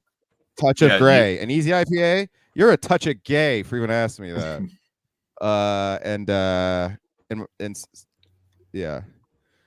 Not untrue. There's a lot of drugs going down. It's funny. There's like people in the parking lot. They like every show. They like make their own little hippie commune. It's called Shakedown Street. And there's just like last time I went there was just people. I was with Danny actually. It was funny.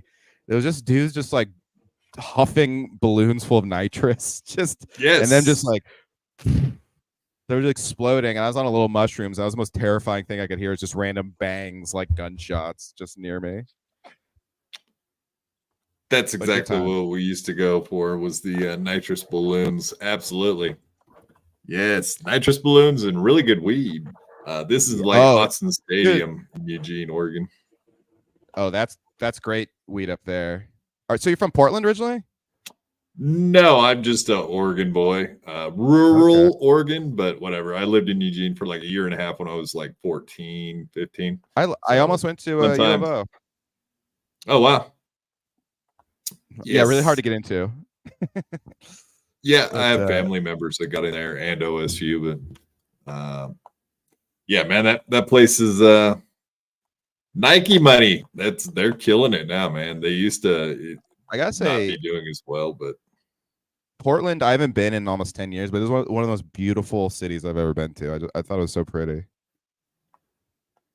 Wow, man. Yeah. Y'all gonna fuck anytime soon or what? I don't know. We're waiting for you to add something in here, but we're gonna make love in Portland. Pause. How you gonna be in a town named Eugene? That's a town named after another man. Yeah, there you go. See? Pause. Gay shit. But yeah, the weed at the Grateful Dead shows is too much for me. I can't even do it. It just makes me like way too high. Yeah, I What about mean, the acid? but the people are really chill, and everybody knows that everyone else is all fucked up. So there is that atmosphere, Oh, like you don't the have the vibe is great. stress of worrying. Yeah, exactly. Like you don't have to worry about like people running up in your face, like, "Ugh," or, you know. Oh my they're god, all yeah, just that like, guy was what a what? yeah. Everyone's also fucked up. I'm not as big of a Fish fan really, but I have friends who are, and I tagged along. And that, if you think Grateful Dead's for junkies, the Fish fans go so hard, and they are all on so many fucking drugs. It's crazy. It's like really nuts. Something to be seen. Like it makes Grateful Dead shows look like fucking Bon Iver or like something, or Bob Dylan or something. You know, like very like mellow.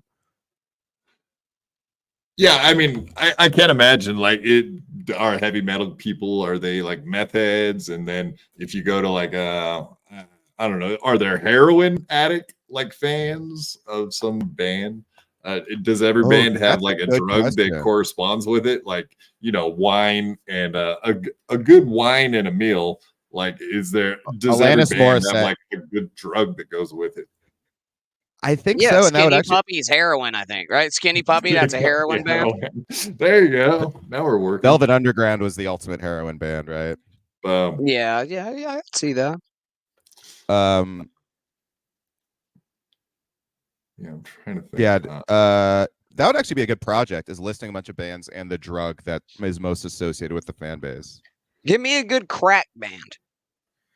That's hip hop for sure. Lil Wayne, like Leftover crack. Insane Clown Leftover Posse. Yeah, No, that's yeah. not crack, dude. That's like that's No. Jankum. Insane Clown Posse is like dabs and poppers and Okay. And nitrous. nitrous is a big Whippets. like soft drugs that they somehow turned into hard drugs. That's Insane Clown Posse. Yes. Like the like paint, huffing paint is huge. In Insane Clown Posse. Got to get that Rusto gold, baby. Yeah, you know about the Rust-Oleum Gold. Now, how did you know about that? Wait a minute. What? When did you try that stuff? When did you try Rust-Oleum Gold? That was my brand, bro. I'm all about it. See, you're in Florida. I'm in Oregon, and we have something to like bond over, man. This is amazing. You I ever didn't pop know this was gonna Freon happen tonight. caps? You ever pop the Freon caps on an AC unit that didn't belong to you, boy? I huffed a bunch of shit in high school. Like I guess I didn't like brain cells, so I knew that I wasn't going to be a rocket scientist at any point in my life. So I figured, why not go for it? Hey, have fun. I could kill. I keep, I drink a lot, and they keep telling me it'll kill brain cells. I keep waiting for these brain cells to get killed. I'm so neurotic. It's like, come on, I could stand to be a little dumber. Slow it down a bit. Yeah, I mean, there's a bunch of people. That's the other thing about the Devilverse. I don't know if that's you have. That actually brings up a good point with Dalton Pruitt, who had his famous falling down with mostly because of drugs, from what I can understand. But yeah, in the Devilverse, we definitely have a bunch of people that are drunks to the point where they're pretty much killing themselves. Well, like it shifts a lot of their like brain chemistry, right? Like. That's what people say happened to Stuttering John. Is he just like drank too much or something?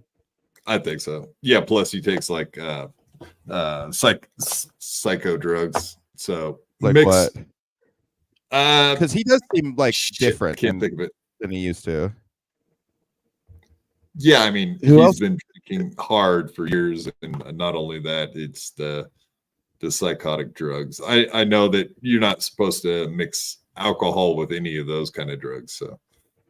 Never good idea. And also, if you're like bipolar, which he might, I don't know, but that it'll fuck up your brain chemistry to take psychedelics. Wait, but who else got their brain fucked up with alcohol besides John? Ski Mask. We actually last year we had one of our co-hosts died from quitting drinking. I kept ragging on him all the time. I'm like, dude, yeah. Rest in peace, Bobby P. Bobby Wait, P, he I died miss from- you, brother. He died from quitting drinking. Yeah. Yeah. He's I was drinking like, with dude, the Angels you now. can't come on drunk every show. I was like, you need to quit drinking. I said it for months. And then finally he was like, all right, I'm going to quit drinking. Yeah, he did the cold turkey thing. And that's never a good idea when you're like a hardcore drunk. And, Oh yeah, you get had like a seizure or seizures. something, right? Yeah. And then then something happened and he ended up in a coma. And then he passed away like a week Fuck. later. It was insane, dude. Like Oh 29-year-old God. dude, not even 30. True. Oh my Quad God, that's- killed a man on this podcast. True. Well, trying to be helpful, but yeah, I guess you could say it that way. Wait, how much was he drinking? He was a steady beer drinker, but I think he did some heavier stuff on the side too. So Enough to fucking kill him. I mean, yeah, That's Enough- terrifying to me. a bunch of these people we know, every time they try to quit drinking, they have seizures and fall down and hit their heads on stuff, and it's like, oh Jesus, come on, man! Jesus Christ! Go to like a well, Granny notoriously just went and cleaned himself up at a detox, but he did it properly. He went to a detox where they know what they're fucking doing, and you don't end up dying from trying to quit, which is So how much were you drinking, Granny? enough to go to detox. No, I don't know, man. Between like 25 and 30 beers, you know? A day? Yeah. Damn. They were also 16 ounces. They weren't like Ooh. little cans. It was, yeah. Mm-hmm. Yeah. That's pretty Yeah. But I'm glad you're sober, but damn, dude, that's a way to put him away, dude. That's awesome. Yeah, I was pretty damn good at it. actually I got a little clip. Oh, there it goes. See, I told you about the technical difficulties. Here we go. What Yeah, congrats. technical difficulties? None, buddy. It's fine. I don't know what just happened. Did I miss? Nothing, dude. It's fine. What did I miss, man? Is my microphone fucking up? Tell me if it's happening. No, you just froze for a little bit. Could be StreamYard. Okay. We'll blame StreamYard. Good to know. It's good to know. I gotta know these things. Hell no. No, Hell no. this is Angry one of my Snowball. favorite. Angry Snowball. Have Granny and Lemmy ever done a show with just the two of them? That would be an interesting ride. And sorry for misspelling Lemmy. And didn't you guys, while I was sick for that week, didn't you do one just the two of you? Or did you always have people around? It wasn't really, I don't think it was ever Granny. I don't think Granny ever came in when it was just me. It's always been me and somebody else and Granny. But like, nope, not happening. You see what happened? Like the last ones that, the last couple that tried to make a fucking show. Fuck that. Not happening. Yeah, man. A fucking lawyer did blow with them.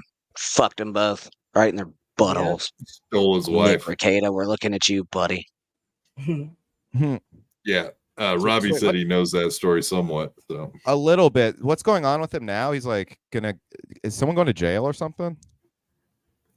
Sorry. okay, so Nick Ricada, he got a bunch of drug and guns and lost his drug and gun charges, lost his kids. He just recently got his kids back, but yeah, he's gonna have to go to court for all the drugs and that stuff that he was busted with. So yeah, I would assume there's going to be some consequence to all that. We will find out here shortly because the court cases are going to start coming through.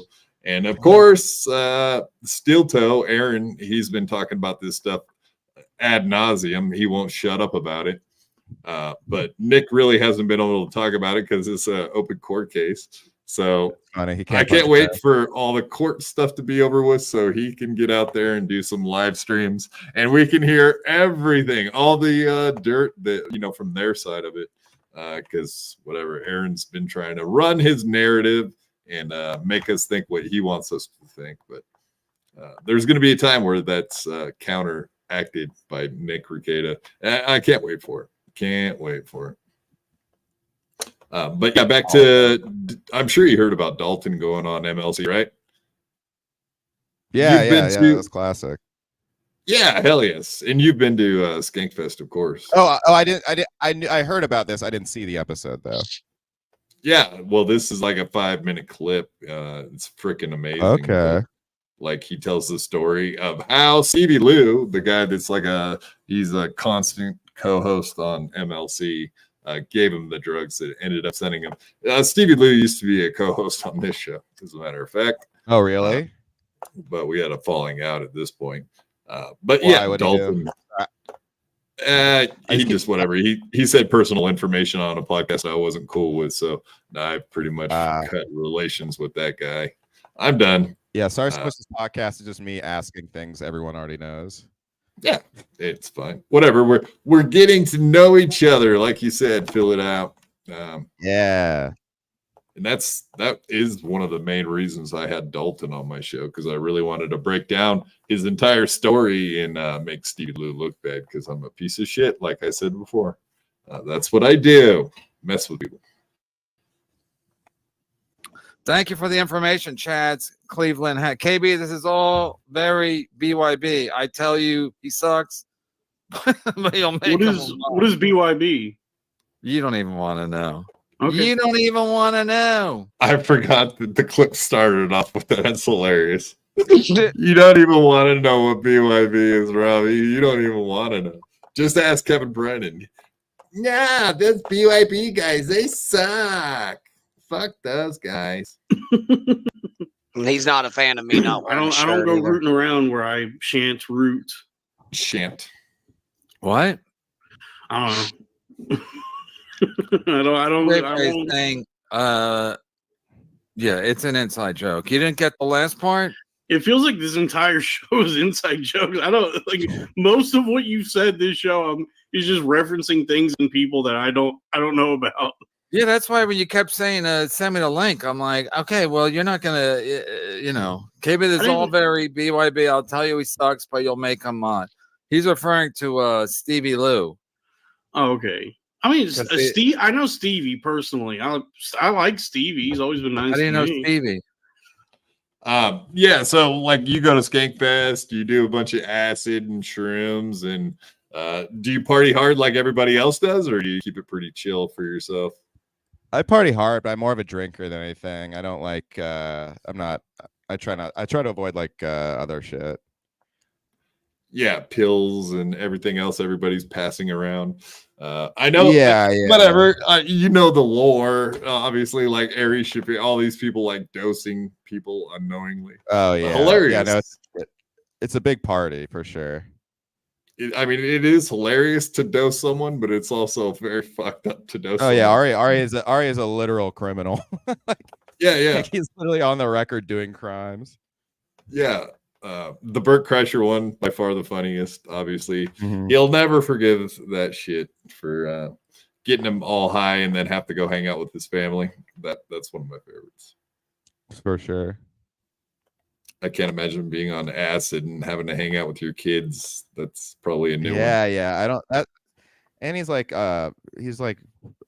obese. Like it could have gone very bad, but there you go.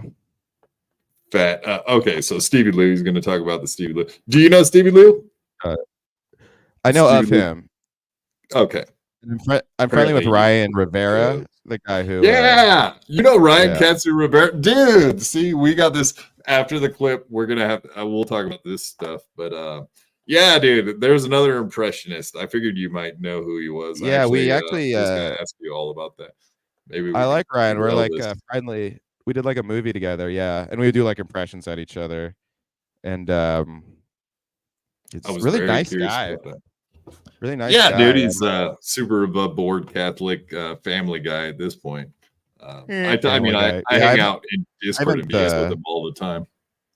Oh, nice. We were friendly for a while. I should talk to him again soon. Yeah, I mean, he has the Gavin. I don't know how much you want to be in the Gavin McGinnis Discord. Dude, that's my thing. Well, yeah, yeah. That's the thing is like I'm not like I know I don't think our politics align very much at all, but it's just like a fun, silly guy. Like he's fun. I mean, you could probably name 5 breakfast cereals while getting punched. I mean, I don't want to get punched, dude. I don't want to. I don't want to get in fights, and that seems like such a big part of it. So I'm a pussy. If Trump loses the election this year, don't you want to be at Capitol Hill on next January and have some fun?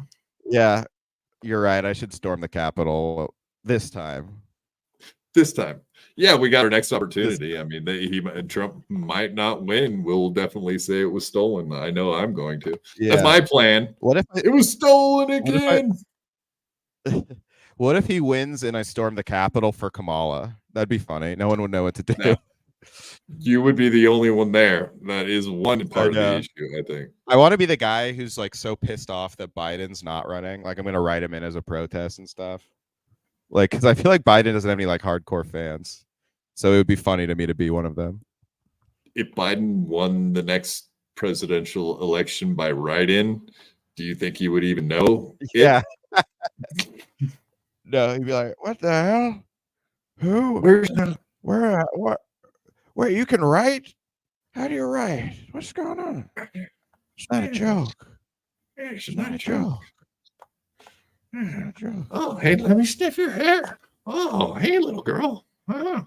Hey, give me a hug. It's all Ray. It's all every impression's fucking Ray. It's either Ray DeVito or KB with you. What's your problem? Come on, Granny, get with the program. Come on. I should have never fucking said anything. So Ryan Katsu-Rivera, Kyle Dunnigan, of course, they famously do all those face swaps. Have you ever considered doing the face swap app or like getting into the Snapchats so you can do the filters and do the faces with the guys that you impersonate? I like that and Kyle Dunnigan does that too, and I think that's smart. But I personally don't do it because even though it does help the impression, I personally just find it very like uncanny valley and creepy looking. Like it would it's just like not. I'd rather like dress up in a stupid costume, or something, and not look like them and try to do the voice. But it is a good idea. I don't know. Yeah, so you'd rather go like the Adam Ray route, the Dr. Phil and the Biden. Yeah, does, or like Shane exactly. doing the Trump. There's a little more fun for that in me, especially because like, look, I have crazy eyes. People make fun of me for that, but the one time it comes in handy is I have a very expressive face, so which is good for like impressions and stuff. So, yeah, but also like I'm not good at using impressions for like making content except for like on podcasts and stuff. So yeah, I don't know. Well, the filters would work it on the podcast, but I do agree with you somewhat with the uncanny valley thing. It's a little off-putting with the filters. Agreed. Yeah. Maybe maybe Kyle Dunnigan more. I think actually Ryan Katsu-Rivera's perfected the face swap thing. His do look good. Maybe I'll ask him how he does that. Yeah. Yeah, I mean, I believe it's somewhat like Snapchat, somehow integrated into it. I'm not even sure exactly, but yeah, Kyle Dunnigan, he's hilarious. I would say he's funnier guy, but I'd say Ryan Katsu-Rivera with the impersonations is probably a little more on point. And he has like you got a pretty big bag of impersonations. He's got a pretty big bag too. Yeah, he really does. He could do a lot of people. To the point where I'm like, that's what I was going to ask you. Sorry to cut you off. Go you ahead. Did a skit, the kids in the 80s, guys in the 80s, guys in the 90s, and guys now, like how puss guys are now. Where the hell would I find that? That clip is one of my favorites, man. Is that on Twitter? What was it? What was it again? Like you were like, oh, kids in the 80s, like how pussy they were. Pussy, like how pussy kids are now. Like you ran into a door jam with your shoulder. I don't remember what this at all. Oh, okay. I'll try. Maybe this wasn't me. Also, I didn't pick my nose, chat. I am doing this. It's scratchy. If I pick my nose, I would have eaten the booger, morons. It's fucking Peter Sky Parker. You got to ignore this guy. Okay. All he is here to do is troll me about my audio and all this other stuff. He's a mean person. Very I know. mean. I'll usually take one, but 2 in a row, I was like, all right, I should address this. I must address the nation. You've met Ryan Katsu Rivera? Yeah, we did a movie together, actually. Is he Asian in real life? Yeah, half. he actually is. He's Japarican. He's half Japanese, half Puerto Rican. Japarican. Yeah, That's what it is. he's half Japanese and Puerto Rican. Can he drift? Like his car? Did he drift into the parking Tokyo lot? Drift? Yeah. I wish. I don't think I've seen him drive. He doesn't drive. Thank God. Yeah. Yeah. Asians. Yeah. So as far as like, I know that, he does like celebrity mailbag every Saturday, and he pretty much does a different impersonation. So like he'll find someone he wants to impersonate, and then he'll spend an entire week planning out and figuring out how to do that impersonation. Do you do that a lot, or like do you have a lot of impersonations that you've just thrown away because they've ran a course in the? I'm sure that's probably happening. I think I don't really have a consistent thing. I kind of just like put it's honestly just like on the spot on podcasts and conversation and stuff, which is why like I think it's cool that he has a show with like a deadline. I kind of wish I had something like that, which like an excuse to work on an impression. Yeah, like it just, because like that's why impressionists do good on SNL, because it's like, all right, I have a week to like get this voice down, and there's a deadline. Yeah, because he'll pop into Discord like in the middle of the week when he's eating it, and obviously he comes in character and he tries to stay in character. That's fun. That's funny. Yeah, it is fun. Except for I went into Discord the last weekend, and he was doing his live show, and I was totally unaware of it. And I went in there and I was just trolling him and messing with him for like 20 minutes while he's doing a live show. So you can actually go watch it on the last week's episode. I'm just in there being a piece of shit for 20 minutes, derailing his show. It was fun for me, but I don't think he liked it. He called me Deadpool guy. He's like, we got a Deadpool guy. Ooh. That's good. Robbie, what's your thoughts about striking women? I'm against it personally. Okay. Open hand? I would say all the above. Oh, okay. Right. I thought you could. Can you do Connery? Oh, I could. Talk about do Connery. Yeah. Yeah. Domestic abuse. Look, you gotta slap them sometimes. You gotta go over there and just slap them around. Sometimes there's a woman, she won't do the dishes. You gotta put them in a place. They just won't quit, will they? Yeah, said something like that. That interview is hilarious, by the way. I like that. It was like he went on if you don't know, he's like, yeah. I haven't changed my opinion. Of course, I slap women. Why wouldn't you? Man, she well, okay, so Barbara Walters, famously trying to get not just him, but the Norm Macdonald when she was trying to shut him up. Well, Bill Clinton, didn't he kill a guy? I'm just saying he killed a guy, right? Allegedly. That's Whoopi's like, allegedly. Yeah. Like, I don't think Cosby's ever done anything wrong, but Bill Clinton killed a guy. I think he like literally said that. I love that clip. Yeah. I gotta bounce a little soon, fellas. If that's okay. Yeah, you bet. No, dude, you've been around for 2 hours. We appreciate that. I was surprised you wanted to stay after the first 5 minutes. So, hey, we won tonight. Like, you didn't just leave automatically. That's amazing. Most people leave as fast as possible. Yeah, they're out of here. They're like, oh, dude, what is this? We're gone. Well, no, I'm a loyal guy, and some fans were talking about this show, so I was like, all right, yeah, there you go. Can I do some plugs? Absolutely. Why don't you do your Look at plugs? that.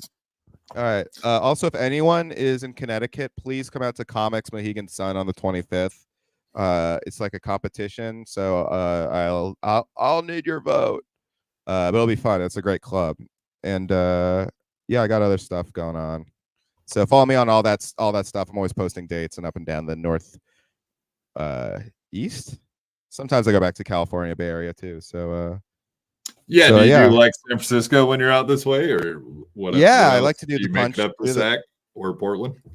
I would love to do Sac. I haven't really done comedy at Sac, but I'll do like the roast battle at Cobb's a lot when I'm back in San Francisco, and I'll do usually the Sunday showcase at the Punchline. And there's a lot of also randomly great shows in San Francisco that I usually hit up. So yeah, if there's any Bay Area friends, there is definitely come see me. I go back a lot because that's where I'm from. So check it out. You run into Larry Bea a lot out there.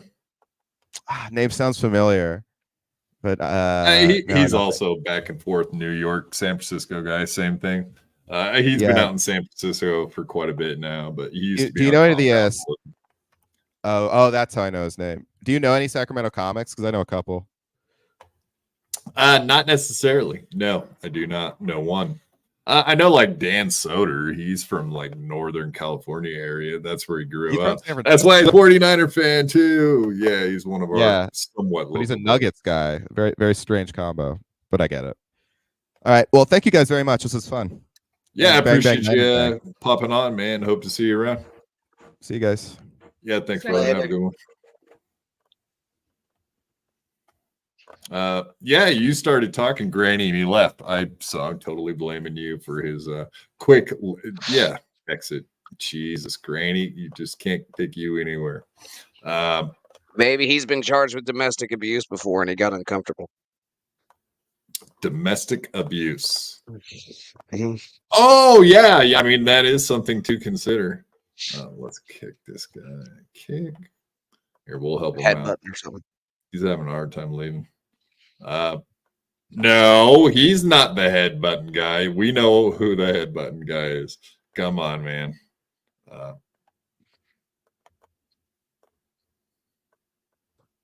I'm the head button guy. I'm the head button guy. Yeah. Yeah. What's the new one we got? I suck cock. Yeah. So, I mean, I didn't really want to go into it, but of course, we wanted to find out and tell Robbie all about the fact that, what we're really waiting for is to find out. Nick Rekieta and I are fucking each other. That's reality. So what did you think? Did you get to see some of the footage from Melton's show possibly, or anything else with the 10-year anniversary show with old Steel Toe Torque show? I watched the the last hour and a half of that, I think. Was it accurate? I figured I thought maybe we could watch some of the footage that was clipped up win by 2. Installing 19. Let's watch some of the footage from it and make fun of Aaron. I thought that would be fun. Is he live right now?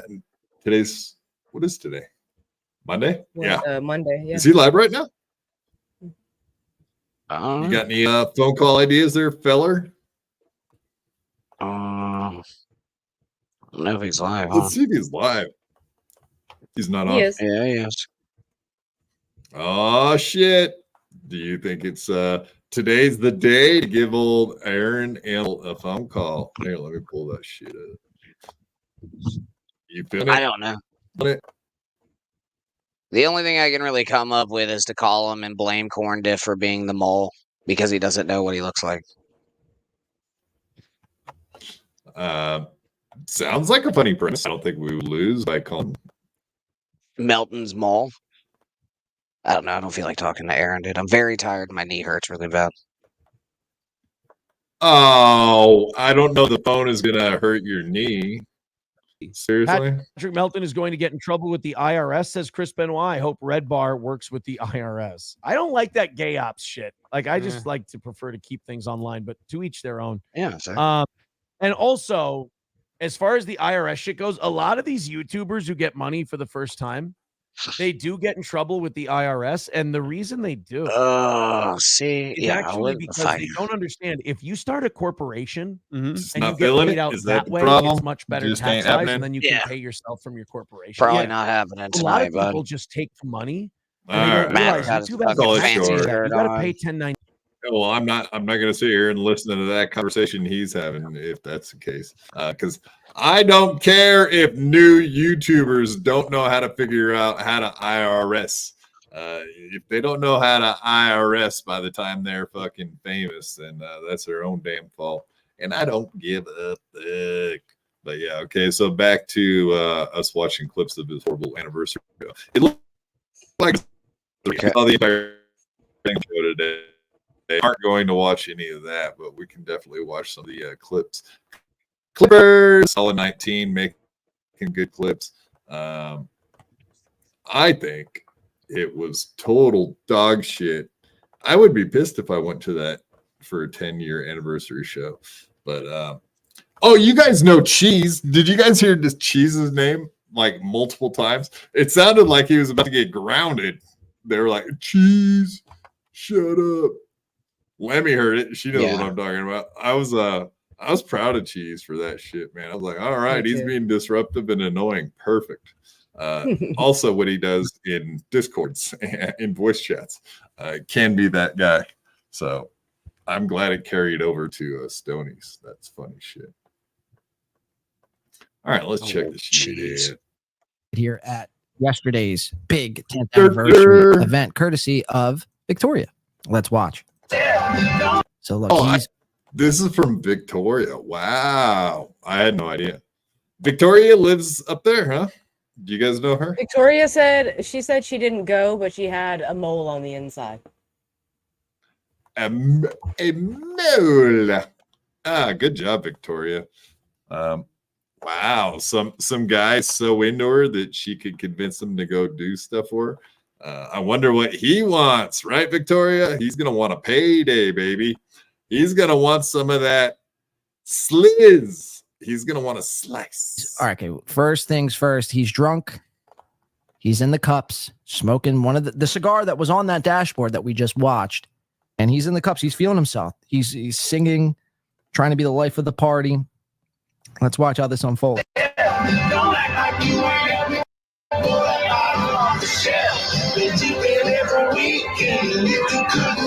Oh my God.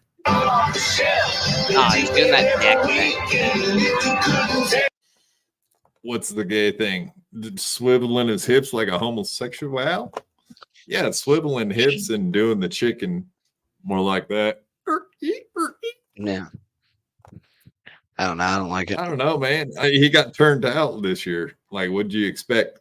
Like, I guarantee this motherfucker was wearing heels and a miniskirt here probably about 6 months ago. So if you're wondering why he looks a little gayer this year, well, there's your answer. It's not like a big mystery, right, buddy? Yeah, he's gay, dude. He gets butt fucked by Nick Recato, right? That's what he said. Nude butthole.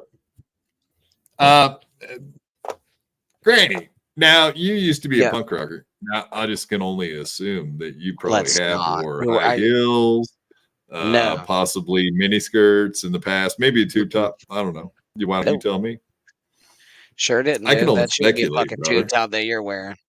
You can fucking call people gay in a Pantera t-shirt. Fucking better look at what you're wearing, motherfucker. Lemmy, is Pantera gay? Come on, back me up, homie. Respect. Pantera is not gay. Whoa, Granny. I had a friend that fucked Phil Anselmo, and she was a female, so Pantera is not gay. And there's a guy with a monster dong. Also, famously monster dong. Not gay, and he knows all about his dong. Dude. That's fair. Crippled ass meat gazer. That's hurtful. Well, it should be. It's meant to hurt your fucking feelings. Yeah, okay, Granny, check this out, bro. Okay. They used to put a DVD out every single year, and it was all film footage from their tours. And they would put those out. And I got a few of them. I never bought one, but my buddies always give them to me. There was sexual intercourse on these said DVDs. Therefore, you can't blame me for being a meat gazer when I'm just watching an awesome Pantera tour fucking DVD, and the next thing I know, some dude's got a monster dong and he's doing stuff with it. Is that my fault, Lenny, that I looked at a dong that way? I was tricked. No, Nice you're hard still looking cock. at dicks, dude. That's kind of gay. Okay, so looking at porn is gay then? Yep. If you're looking for dicks, yeah. I'm not. No, it's not. You're looking for dicks. It's just there happens to be a dick there, Granny. Like I don't like my browser search isn't like, hey, dick. Like, hey, let's see dicks. It's like, but you're the guy that goes it's in the like comments brunette. and just like types "nice cock." Like in No, the it's comments, like- just you complimenting Nah. dicks. No, it's more like blonde with big boobs. And then the next thing I know, there's some guy with a monster dong banging her. Is that my fault that I'm dong gazing, as Fleck Cat might say? Gazing at dong. I'd say Black Cat, I thought you were on my side. You sent me magnets. Now you're trashing me. Now you're trashing me and my kids. Oh no! What did I start? Son of a bitch! All right, let's end this podcast right now. Jesus, I don't want to talk about dongs now. I do enjoy seeing a man blasting a ladies. A ladies. That's not a good sentence. I need to go back to English class. Spaghetti Factory, reverse cowgirls from hell. That's fucking genius. Thank you guys for being funnier than us. We do appreciate that kind of shit. All right, let's get back to you're a just real like nervous homosexual. fucking reeling because you're outed for being a fucking dong lover. So you jumped from dong looker to lover, and that's not okay. Now you're just trying to be Start with L's, bombastic. dude. You're trying to be bombastic. You're trying to add some shit. Yeah, I don't want to take an L either on this one. So don't. I am no Aaron M. Holt. Just put it that way. We get it, dude. You love fucking cock. Let's see the rest of this this clip. Let's watch another a real cock lover. All right. What's your story, miss?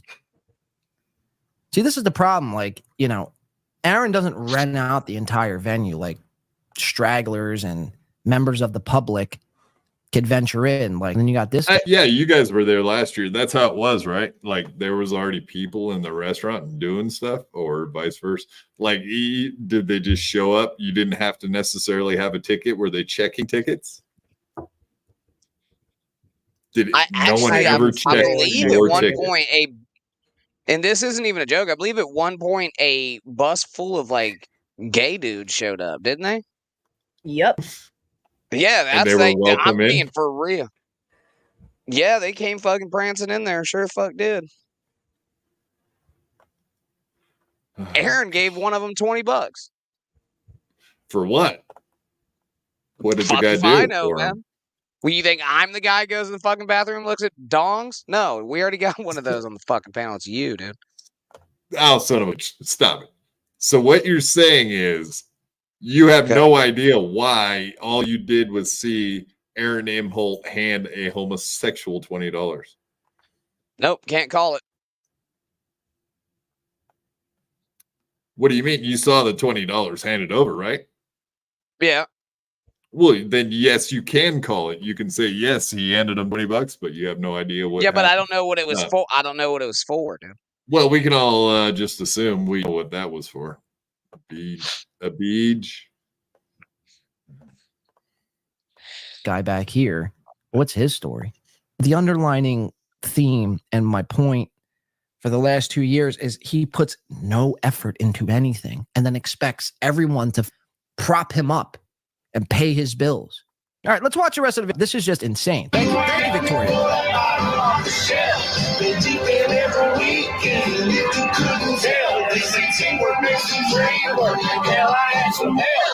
right, let's watch this in full one more time.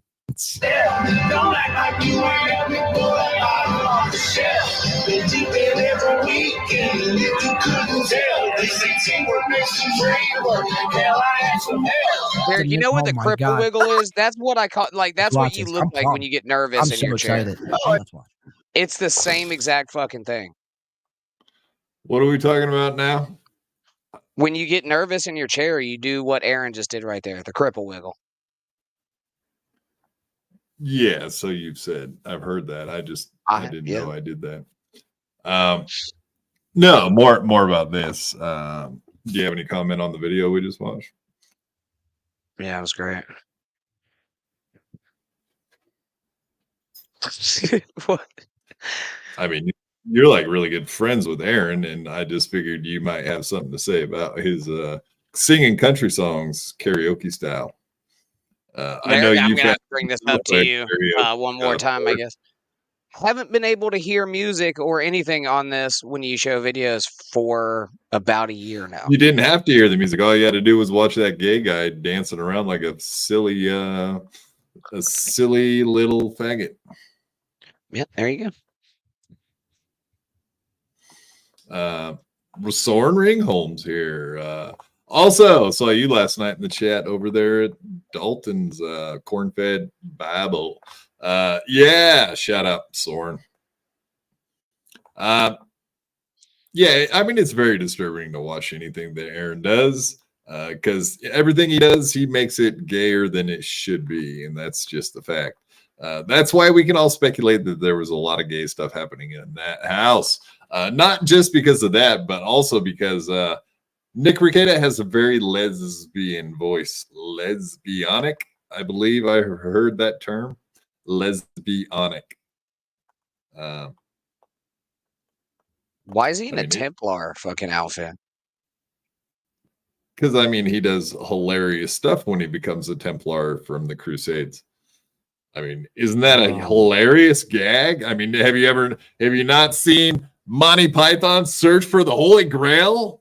I mean, we are the next to say we. The holy hand grenade and the little murdering bunny. I mean, do you have murderous bunnies in Florida? You might not even know it. You might need a holy hand grenade someday. You've never had a rabbit try to attack you. No. Have you ever seen a jackrabbit attack a rattlesnake? No, man, we don't really have rattlesnakes popping around like that. They kind of hide. They absolutely do attack rattlesnakes, by the way. Rabbits, jackrabbits. Rabbits too. There's videos of it. Go check out videos of rattlesnakes getting beat up by rabbits. It's amazing. I'll do that right now.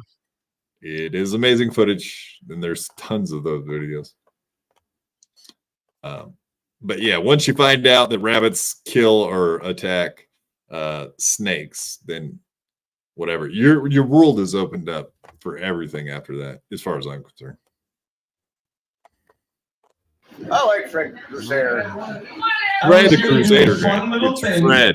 and then introduce some Steel Toe alumni, and then we'd have some fun. Yeah, he's gonna introduce some Steel Toe alumni, like let's see, all of them: Johnny, Matt, and that's it. Wow. So where's the other people you said were gonna come? Right, Lemmy?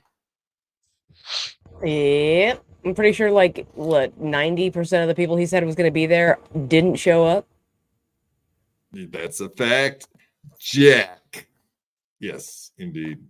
I would say just for that fact alone that it was a total bust, just because you promised so much for months and not anybody showed up. Anybody who was anybody was not there. But you all had to yell. You're supposed to say you. You understand that when I chastise 7 of you, I feel like I'm a preschool teacher. Yeah, Chastise. So he talks to his fans in person, like as if they're his chat. I mean, he's probably standing up there and looking at them like they're still. He's like, oh, there's the hobo chili recipe. Oh, there's Niggerly. Oh, there's C. Kyle. Right? Is that like he sees their names above their head when he looks around the room? Ugh. I don't think he pays enough attention to know who those people are. Actually, he might know a few, but the rest of them are essentially strangers to him. Yeah, I would assume the same. The Still Toe Show is pretty much for Aaron, right? This is me getting shouted out for being so great and being me. Everybody loves me so much, they must have an anniversary show every year just to say how great I am. I'm the great Aaron Imholt. Well, look at me being a knight of the round table. Oh, wasn't this one of his like special guests? Was like his like alter ego or something like this in this fucking deal? Well, it better be because the list is short. So to make it one more, instead of just two people being there, then that's three. We have a special guest, me as someone else. That's nice. It is. Teacher. That's a third of this job. When I was on the radio, that was a third of this job. Was somebody calling me into an office going, your audience keeps calling the station and saying, and I'm like, You are wearing a cross. You're wearing a cross. and then the problem I have is that I go to my own audience and I go, could you guys please not call and do that? And then I get called into somebody's office the next day and they go, there's twice as many people calling in. And now, I mean, doesn't he egg his own people on to do that stuff anyway? This seems all like bullshit now that he's in front of him. Is he trying to get that radio job back? Maybe that's part of the deal. Like he's trying to pretend like he don't egg these people on. He almost is like pretending he didn't have Shaka.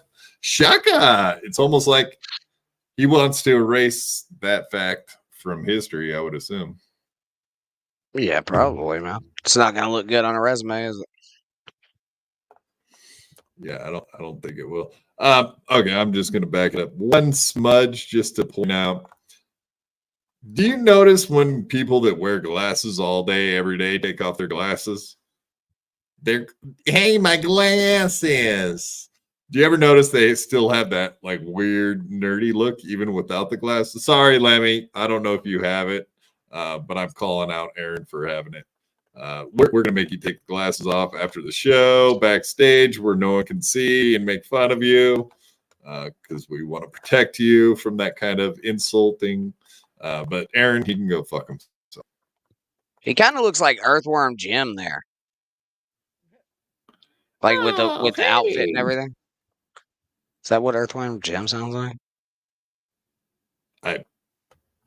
I think you're just making shit up. I don't even think there is such thing as an Earthworm Jim. I think you're. Where did you come up with this? What? Earthworm Jim is. Yeah. Go ahead. You yell at him. He's not gonna fucking believe me anyway. It's a video game, and it used to be a cartoon. Are you serious? And Aaron looks dead ass like him, dude. Here, fucking. Not really. Earthworm Jim looks like a fucking badass. He does not. I mean, like, I'm talking about like the neck, like from the shoulders up. Not like really the fucking body, but like, it's not a fucking compliment, you know? Earthworm Jim. There you go. There's Earthworm Jim.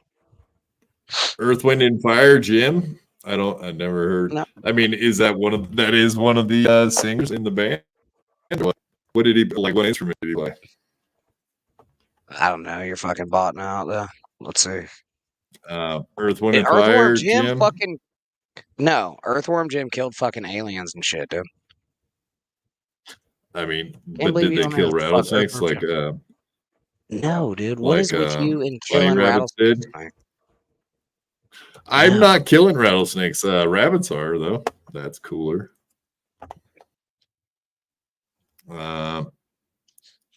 You know what? What we'll show. Okay, so Dejwa did ask us to show rattlesnakes versus rabbits, and guess what? We will show her some of those. Oh, okay, I get it. Pretty close. Yeah, I mean he's a worm. Absolutely. Dejwa. Speaking of Dejwa, Steel Toe is not Minnesota. I can't take it anymore. What do you mean? She's like booted from the state? Like you want to excommunicate him from being part of it?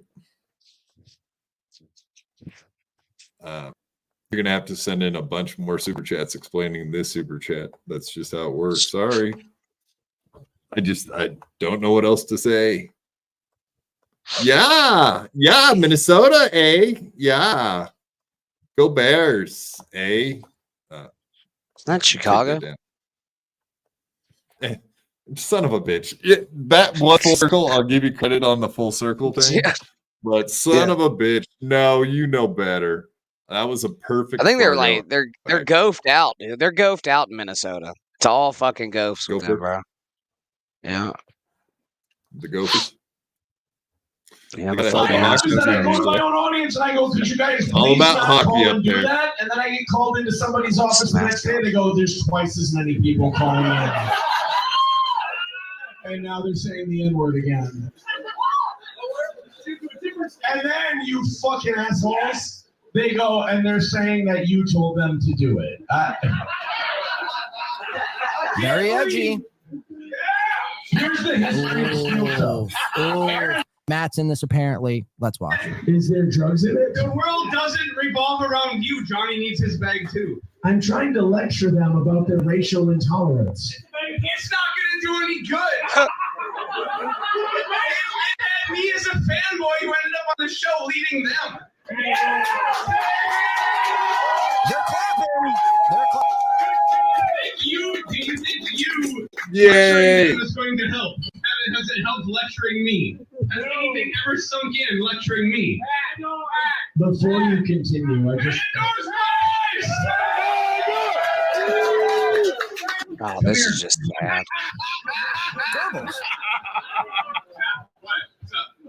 I just want to point something out. What's up, buddy? And it's going to disgust me. As Matt was talking to me, he spit when he yelled. And the spit went into my eye and crystallized in my eye, and I saw crystals in my line of sight. Yeah, I was gonna say, normally I would think that Aaron was probably wearing his glasses when Nick Rekieta shot loads in his face. So I don't think he's really used to getting liquids into his eye, but he's probably used to cleaning them off of his glasses.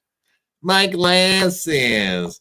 Oh, my glasses. Don't you guys notice that look that people have when they wear glasses, but then they take them off? It's called taking your fucking glasses off. Yes. It's almost like they always wear glasses and they took them off. It's a size thing. I know, but It's because you're used to looking at them with like things around their eyes. So once you see the big thing off their face, it makes their eyes seem smaller. Yes, and Aaron is so small and insignificant to me compared to the first time I met him, when I thought he was large and in charge, and he had April come on the show with him, and he was such a badass, and he had a hot chick, and that was before he was getting raped by Rekieta in every possible way.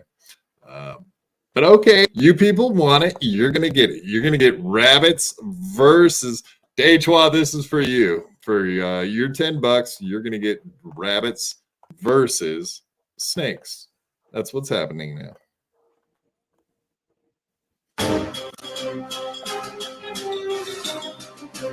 Not CGI. This is not fake. This is real. This is from like the 80s, dude. Rabbits were different back then. I don't need the music. The music does not accentuate this shit. Check this shit out, man. This is rabbits versus snakes. Yeah, this rabbit's like, fuck snake, you suck. Yeah, get out of here, bitch. Yeah, that's what I'm talking about. You want to see reality? That's reality. This looks organ too. That's what's weird. And we do have rattlesnakes around here, all around here. Look at that fucker's trying to climb the tree to get away from him. Yeah, doubt me about the snakes versus rabbits. That shit's real as it gets. I don't even think you could take a rattlesnake, Granny. I think this rabbit's probably more badass than you. See, the one thing I do have advantage for is I could just run them motherfuckers over. Like they They could snap all they probably want. strike. You can't move your fucking legs though, dude. What are you? I'll Are go you gonna be backwards wearing? No, What? I'll ride over their head. Yeah, I'll drive backwards up to them so that I they feel can't like get my legs in the that's front. too many fucking steps, dude. I don't feel like you'd be able to fucking maneuver that. No steps. There are no steps involved, Granny. Why are you saying that? That's kind of rude to point out, actually. All right. It's too much of a I process thought for we you was to friends. fucking line that snake up. Plus, they move a lot, dude. That I mean, motherfucker they does not coil go up and just they as just sit there fast and hiss at you. backwards. No, it does not. How fast does that motherfucker go in reverse? Just fast enough to kill a rattlesnake. No, fuck it doesn't, dude. I Motherfucker's got a don't governor. even know that I'd want to test that theory out, honestly. That shit don't even sound good to me. I'll go snake hunting. Did you guys see Joey C? Do you want to watch? All right, let's watch one more video. Do you guys want to watch Joey C get all messed up on shrooms? Do you want to see Joe Matarese get heckled? Or would you rather see a video of something funny that our guest did calling in as Shane Gillis to the Real Ass Podcast? It's fucking pretty epic. Let's do the last one. The call all in right. for the last podcast. Hell yes. Some good stuff. All right. 2 seconds. Because I have what, Granny? What? I said, give me 2 seconds because I have what? Crinkled hands. This was your moment to make fun of me again. Thank you. Thank you. I do have it. I mean, right now, especially, I was watching some of that stuff we were talking about earlier on the side here. But hopefully I don't accidentally show the crowd that. But yes, here's the Real Ass Podcast with Shane Gillis with a phone caller about to call in. Let's see how it goes. Thanks for having me. Right after Shane was getting in trouble with SNL, we had Robbie Goodwin, who's a friend of ours, is a comedian, calling. Oh, so the funny. Podcast as Shane. Shane had just gotten off the.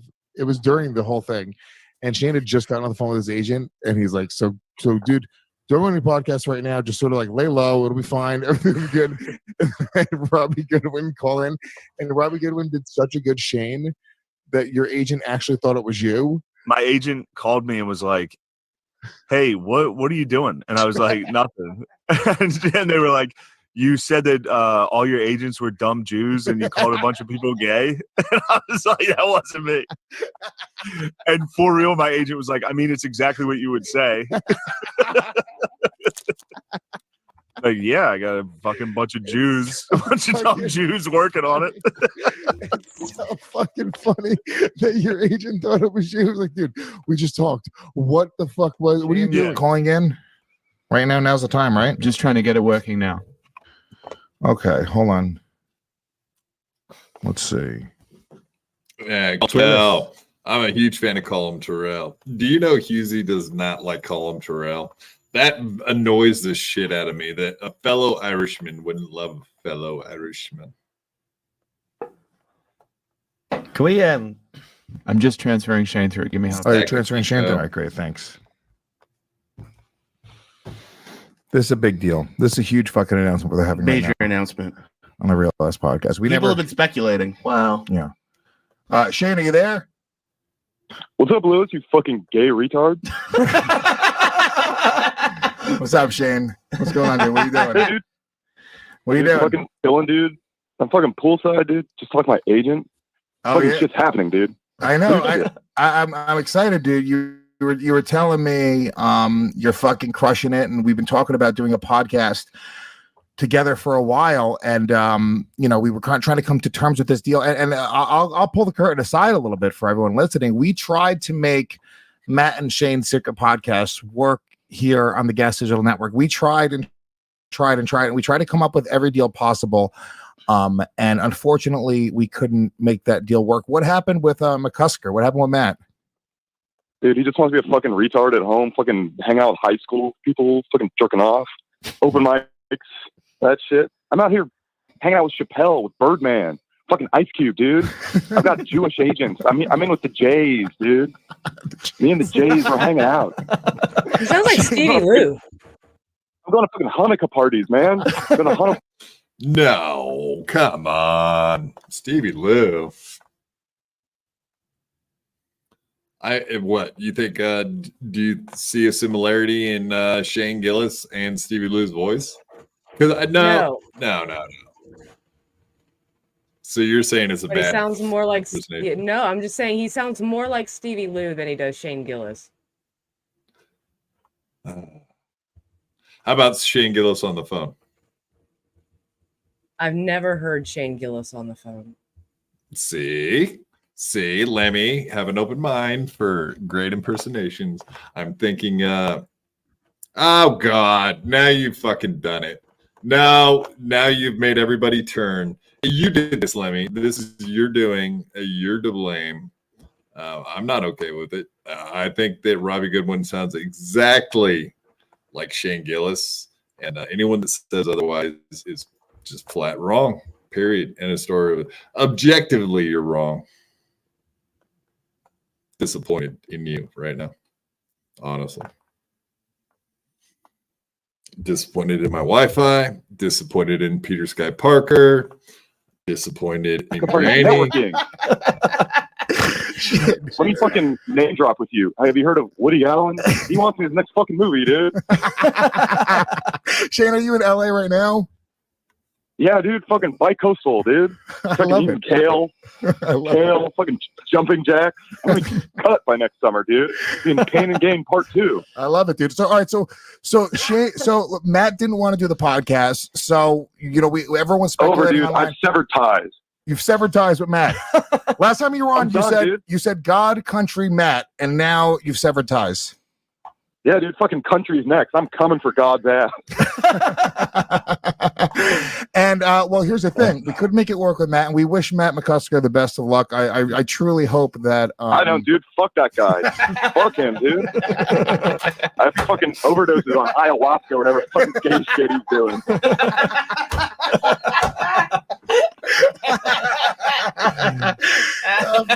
All right. Guess we don't have to watch the whole thing. So you still think Stevie Lou instead of Shane? That's all I can hear. That's all I can hear. You ruined it for me. The legend, $5. Hey, Granny, I want to fight you. How big a boy are you? You're like 4'11", right? No. Like 4'10". 5'8". Like shotgun? You're like 5'8", but I haven't weighed myself in a while, dude. I'm probably like right around 155 right now, maybe 160. Kind of fat. Did you lose any weight since you quit drinking beer? Or did you gain weight? Gained weight. Here's a question for you. I know a lot of people really go overboard with the sugar when they quit drinking because they crave sugar. Yes. Because that's pretty much what beer is. Have you been pounding like gummy worms and oddball weird shit? Yeah. Yep. Yeah, I did Probably the has same something to thing do for with my about weight. a year after I quit drinking. I think I ate more M&Ms that year than you would imagine. Pretty much like a bag a day. A bag of M&Ms every night. Yeah, I got some cheese. I think I lost weight. Did you? You got cheese with the name on it? Cheese Its, man. Oh, Cheez-Its. I thought you were saying I thought you were giving Cheese another shout out because he did such a good job at the Still Toe show. I thought maybe that's what was Yeah, I happening met Cheese, dude. Yeah. Shout out to Cheeseburger Pie. There you All right, let's go through these. The Stevie Lou impression is gonna make big buck, like one big $1. Oh yeah, back to that. No, I think it's kind of funny that was a good segue and I missed it. We were talking about Luis J. Gomez, the rattlesnake, and we just watched clips of rattlesnakes. I'm sorry, folks. I can't do everything. I'm not a miracle worker. I'm just a podcast maker. So you're just gonna have to live with what you get. And Sorry, also, I don't know Peter fucking Scott people's Parker. nicknames. I missed the segue. I was calling myself out, homie. You could have helped. I mean, if you would have known the guy's nickname, but you don't know. Sorry, the Don't legend's know trying what to you fight me, don't dude. I'm a know. bit aggressive. Trying to get you fucking should hyped get up. aggressive. Yeah, get pumped up. Get pumped up because I'll tell you what, that guy hits grand slams, and if your face gets hit by a grand slam hitter, that might not be good. Peter Sky Park, and yeah, he ain't no fucking triple G. He's probably like a quadruple G or better than that, maybe even. The legend won't fight you, Granny. He'd have to show his face, which isn't the face of Mark Lewis. Damn, shots fired, folks. Damn, dude. Now, you know what I think this is? I think this is a case of maybe Peter Sky Parker is possibly a Kevin Brennan ball washer. A ball washer. You heard it here. Take that. Oh, it's happening. I know he's The legend, $5. Granny, you're in a different weight class. Never mind. That's nice of him. He's going to take it easy on you now. All right. It seems like Peter Sky Parker and the legend are getting along in the chat. And I do feel like the legend's laying off you, man. He's taking it easy on you tonight. So it don't look like you're going to have to box in one of these real boxing matches that really happen all the time. I'll give you props, that dude. motherfucker's Like, gonna you fuck actually around, were dude. in one. Yeah, he's gonna fuck around and get the mongoose, bro. The White trash mongoose mongoose. beats. Yeah, fuck yeah, man. The mongoose beats the legend. cobra. Why do you Yeah, think? Ricky Tikki Tavi, bro. You ever read Ricky Tikki Tavi? Yeah, Ricky. Yeah. That's definitely somewhere back in elementary school, something along those lines. Dan, the legend coming in again, $5. I have a 13-year-old kid I can send instead. Boom. I'll fuck that kid up, dude. On site. On Yeah. site, you see coming up the driveway wearing a Cleveland baseball hat, and you know that's Yeah, I'll him, be right? like, oh my god, he's holding Skittles. It It is Florida. I don't even know. What, is it too soon for, kids. for Well, Draymond no, Green jokes? Granny. You can stand your ground. You know the deal. Fuck it. No, I look kind of think Mexican. I think is Skittles the absolute key that you got trouble coming your way? Like if you then those people, do they shake bags of Skittles to let you know? Kind of like a rattlesnake, you know, like when a rattlesnake's about to strike, they it's like maybe Trayvon Martin was walking up the street with a bag of Skittles, shaking it like a rattlesnake, and that's how George Zimmerman knew that he needed to get his pistol out ASAP, get her done. All right. Oh shit. Get her done. Oh shit. A 13-year-old kid. He didn't specify son. Ouch. This is hurtful. The legend, $2. She would stomp you out, Granny. So he's saying his 13-year-old now it's a daughter. Daughter. Well, he didn't specify on the first one, so he kind of pulled a fast one on us. I think I got caught up in this too. I was trying to sit here and defend you, but apparently he's going full forced. Kid stomping. It's not working. Would you? Oh, okay. Well, you did say you would stomp out a 13-year-old boy. Would you also be willing to stomp out a 13-year-old girl? Depends on how they identify, bro. Or how they come at you. I mean, you're allowed to defend yourself, right? Okay, against children. let's say you're standing in a grocery store and right behind you was some blue-haired 13-year-old girl. Maybe even kind of to the point where you couldn't tell if it was a boy or a girl. We'll just call it an it. Let's call this it an it. And let's say this it spit in your face. Does that allow you to lay hands on them? I don't know, man. I'm probably not going to go around town just beating kids, unless I like. What if they deserve it? That is assault. Yeah, I don't fucking know. I'd probably be pretty pissed. I can't really tell you unless scenario presented itself. Fair enough.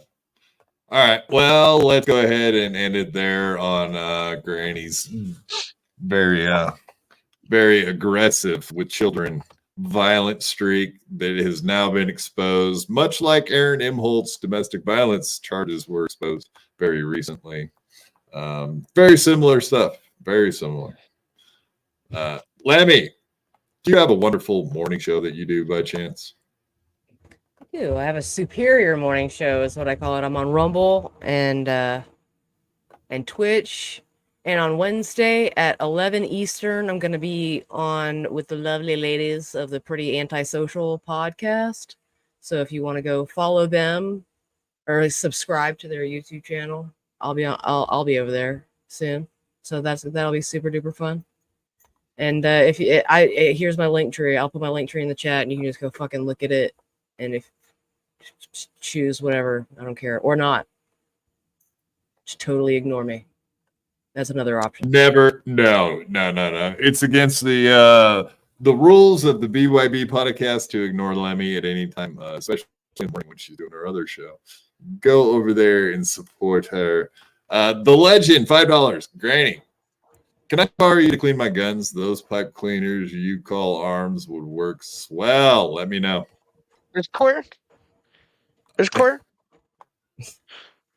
I mean, do you think you could reach down a 12 gauge barrel like with your arms? You just reach right down in there? No. Barely though, right? Like it's close. No, dude, I couldn't. Okay? My arms are far too big for that. Far too big. Okay, you heard it here, legend. You get the deal. Granny, where can people find you, sir? On fucking right there. See those words? Type them in. How about DaveSarah.com? Do you think that would take you anywhere near your other show that you do on Tuesdays, Thursdays, Saturday afternoon, and Sunday morning? Like, I don't know. Maybe like during the weekdays at 4 p.m., 7 p.m. Eastern. Right? Yeah. Tuesdays, like Thursdays, Sundays at 2, right before you guys get into your dabblings with that fat English guy that's on the couch all the time. Whoa. That's shots fired there, buddy. That's our feller, Roachy. I hope nobody ever utters words like that. His utters would shake if they heard those comments. I hope he oppresses Husey. What? Roachy depresses Husey? No, oppresses. It's a history joke. But I'm not sure if Husey's a Northern Ireland or Southern. I don't know. Is he Protestant, Catholic? I don't know. Lemmy, you tell us what is your boyfriend? Is he like Catholic or Protestant? He made me sign an NDA. Friend. So I meant friend. I didn't mean to say boyfriend. I meant friend. Sorry. Slip of the tongue. I signed an NDA, Granny. so I'm not allowed to say anything. Oh, he's a fat Welshman. Sorry, not Mr. Blue Sky. Roachy's a fat Welshman on a couch. Fuck. Welsh. What do you know? Yeah. All right. Well, so Lemmy, just out of curiosity. So you said that he sounded like Stevie Lou. Do you think he still does, Robbie Goodwin? Do you think he does good impressions, or was that just a one-off that his impression of Shigula sounded like Steve Lou? No, I think he's all right.